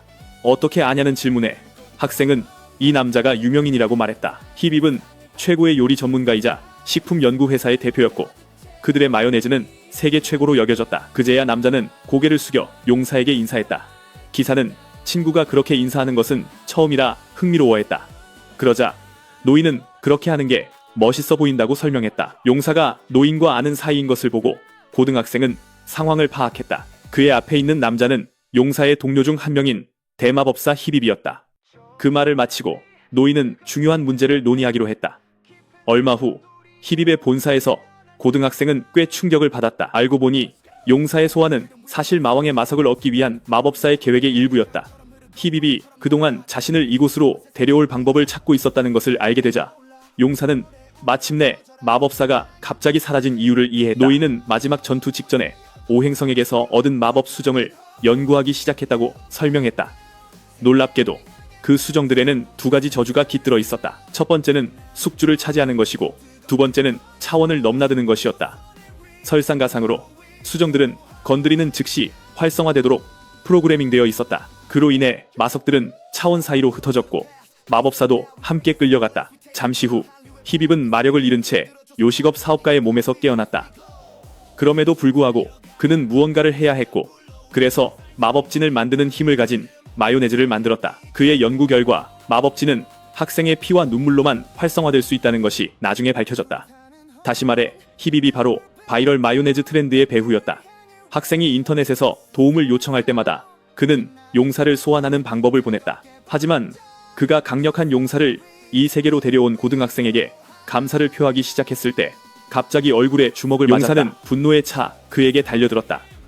현수는 자신을 목숨을 잃을 뻔하게 만든 터무니없는 마요네즈 트렌드를 믿게 한 사람에게 격분했다. 그는 심지어 그 남자가 자신에게 많은 문제를 일으켰다고 말했다. 그럼에도 불구하고 이 덕분에 용사가 모든 불량배들을 쓰러뜨릴 수 있었다는 사실을 부정할 수는 없었다. 용사가 나머지 오행성에 대해 걱정하자 히빕은 이 세계에는 머큐리만 도착했다고 설명했다. 나머지는 원래 차원에 남아 돌아올 힘을 모으고 있을 가능성이 높았다. 다시 말해 기사와 마법사는 이 위협에 가능한 한 빨리 대처하기 위해 즉시 집으로 돌아가야 했다. 긍정적인 점은 머큐리를 물리친 후 얻은 마법 수정으로 집으로 돌아가는 문을 만들 수 있다는 것이었다. 마법사에 따르면 포털은 내일 아침에 준비될 것이다. 그날 늦게 신선한 공기를 마신 후 우리 영웅들은 오랜만에 처음 만났던 장소로 돌아갔다. 한 달처럼 느껴졌던 그들의 짧은 모험은 또 다른 황당한 방식으로 시작되었다. 그 말을 하며 현수는 평범한 학교 생활을 하게 해달라는 소원을 들어준 용사에게 감사했다. 하지만 기사는 단지 자신의 의무를 다했을 뿐이라고 주장했고 소녀는 용사가 자신에게 영감을 주었다고 말했다. 그 이후로 현수는 포기했던 꿈을 계속 붙잡기로 결심했다. 과거처럼 그는 어머니처럼 경찰관이 되기를 열망했다. 용사는 그들이 지면이 언급했던 이 세계의 수호자들이라는 것을 즉시 알아차렸다. 과거의 아이는 어머니를 우상으로 여겼지만 범인을 쫓다가 어머니가 돌아가신 후 꿈을 포기했다. 그 때문에 두려움이 그의 삶을 침범했고 다른 사람을 위해 나서는 것을 막았다. 하지만 이제 소녀는 두려움에 맞서기 위해 마음가짐을 바꾸고 싶어 했다. 결국 현수는 자신을 겁쟁이라 부르며 꿈을 결코 이루지 못할지도 모른다고 말했지만 기사는 동의하지 않으며 친구가 매우 용감하다고 말했다. 결국 결코 도망치지 않는 사람은 훌륭한 경찰관이 될 운명이었다. 그 말에 소녀는 용사에게로 시선을 돌려 자신만의 꿈이 있는지 물었다. 그러자 기사는 자신에게 비밀스러운 소원이 있다고 밝혔다. 어렸을 때 그는 성검에 선택된 후 용사로 알려지게 되었다. 물론 사람들을 도울 수 있어서 기뻤지만 한편으로는 책임감에서 벗어날 방법을 바라기도 했다. 그럼에도 용사는 감히 하루도 쉬지 못했는데 그의 휴식이 누군가의 죽음으로 이어질 수 있었기 때문이다. 하지만 그가 자신의 처지에 대해 계속 횡설수설하고 있을 때 갑자기 팔을 붙잡혔다. 현수는 그가 그토록 원하던 휴가를 주기로 결심했다. 그리고 그 말과 함께 둘은 오락실로 달려갔다. 현수는 친구에게 친선 게임을 소개했지만 얼마 지나지 않아 그들은 기계를 망가뜨린 것에 대해 사과해야만 했다. 우리 용사들은 그 후 아바페이로 갔고 빨간 머리 녀석이 미친 듯이 먹기 시작하는 것을 보고 요리사에게도 사과해야만 했다. 현수와 그란델 그리고 용사는 영화관에 갔고 그곳에서 모두 즐거운 시간을 보냈다. 용사는 친구가 앞을 보고 포즈를 취해달라고 하자 흥미를 느꼈다. 지나가던 사람들은 사진 부스 안에서 시끄러운 원숭이 소리가 나는 듯해 깜짝 놀랐다. 그리고 그렇게 우리 용사들의 즐거운 시간도 마침내 끝이 났다. 용사는 현수의 선물에 얼마나 기쁜지 표현하고 소중히 간직하겠다고 약속했다. 떠날 시간에 대해 질문받자 기사는 친구에게 진실을 말하기로 결심했지만 바로 그때 마법사가 나타났다. 이제 문이 준비되었고 용사와 히빕은 마침내 떠날 수 있었다. 조금 더 머물고 싶었지만 빈둥거리는 것은 그들이 누릴 수 없는 사치였다. 용사는 작별 인사를 하려고 했다. 그 순간 현수는 모든 것에 감사하며 그가 무사히 집으로 돌아가기를 기원했다. 그 고등학생은 이 세계에서 온 친구에게 악마들이 다시는 돌아오지 못하게 막아달라고 부탁했다. 그리고 그 말과 함께 두 친구 사이에 약속이 맺어졌다. 그리고 그렇게 기사와 마법사는 손을 흔들며 작별했다. 용사는 마침내 떠났다. 마침내 새로운 아침이 밝았다. 주인공의 일상은 크게 변하지 않았고 그는 평소처럼 등교 준비를 했다. 작은 차이점이라면 원장님이 주신 차를 마시기 시작했다는 것이었다. 일상에 아무것도 바꾸지 않기로 한 현수는 용사가 무엇을 하고 있을지 궁금해하기 시작했다. 그럼에도 한 가지는 확실했다. 처음으로 현수는 학교에 가는 것이 설렜다. 이 안전함이야말로 용사가 그에게 준 가장 큰 선물이었다. 한편 다른 세계에서는 성녀가 모두가 기다리고 있는 용사를 데리러 달려왔다. 그제서야 그녀는 그의 손에 들린 이상한 종이를 발견했다. 기사는 그것이 가장 친한 친구에게서 받은 선물이라고 밝혔다. 히빕은 또 다른 마석을 찾았다며 그들에게 서두르라고 재촉했다. 그리고 그 말과 함께 용사는 나머지 악당들을 물리치기 위해 달려나갔다.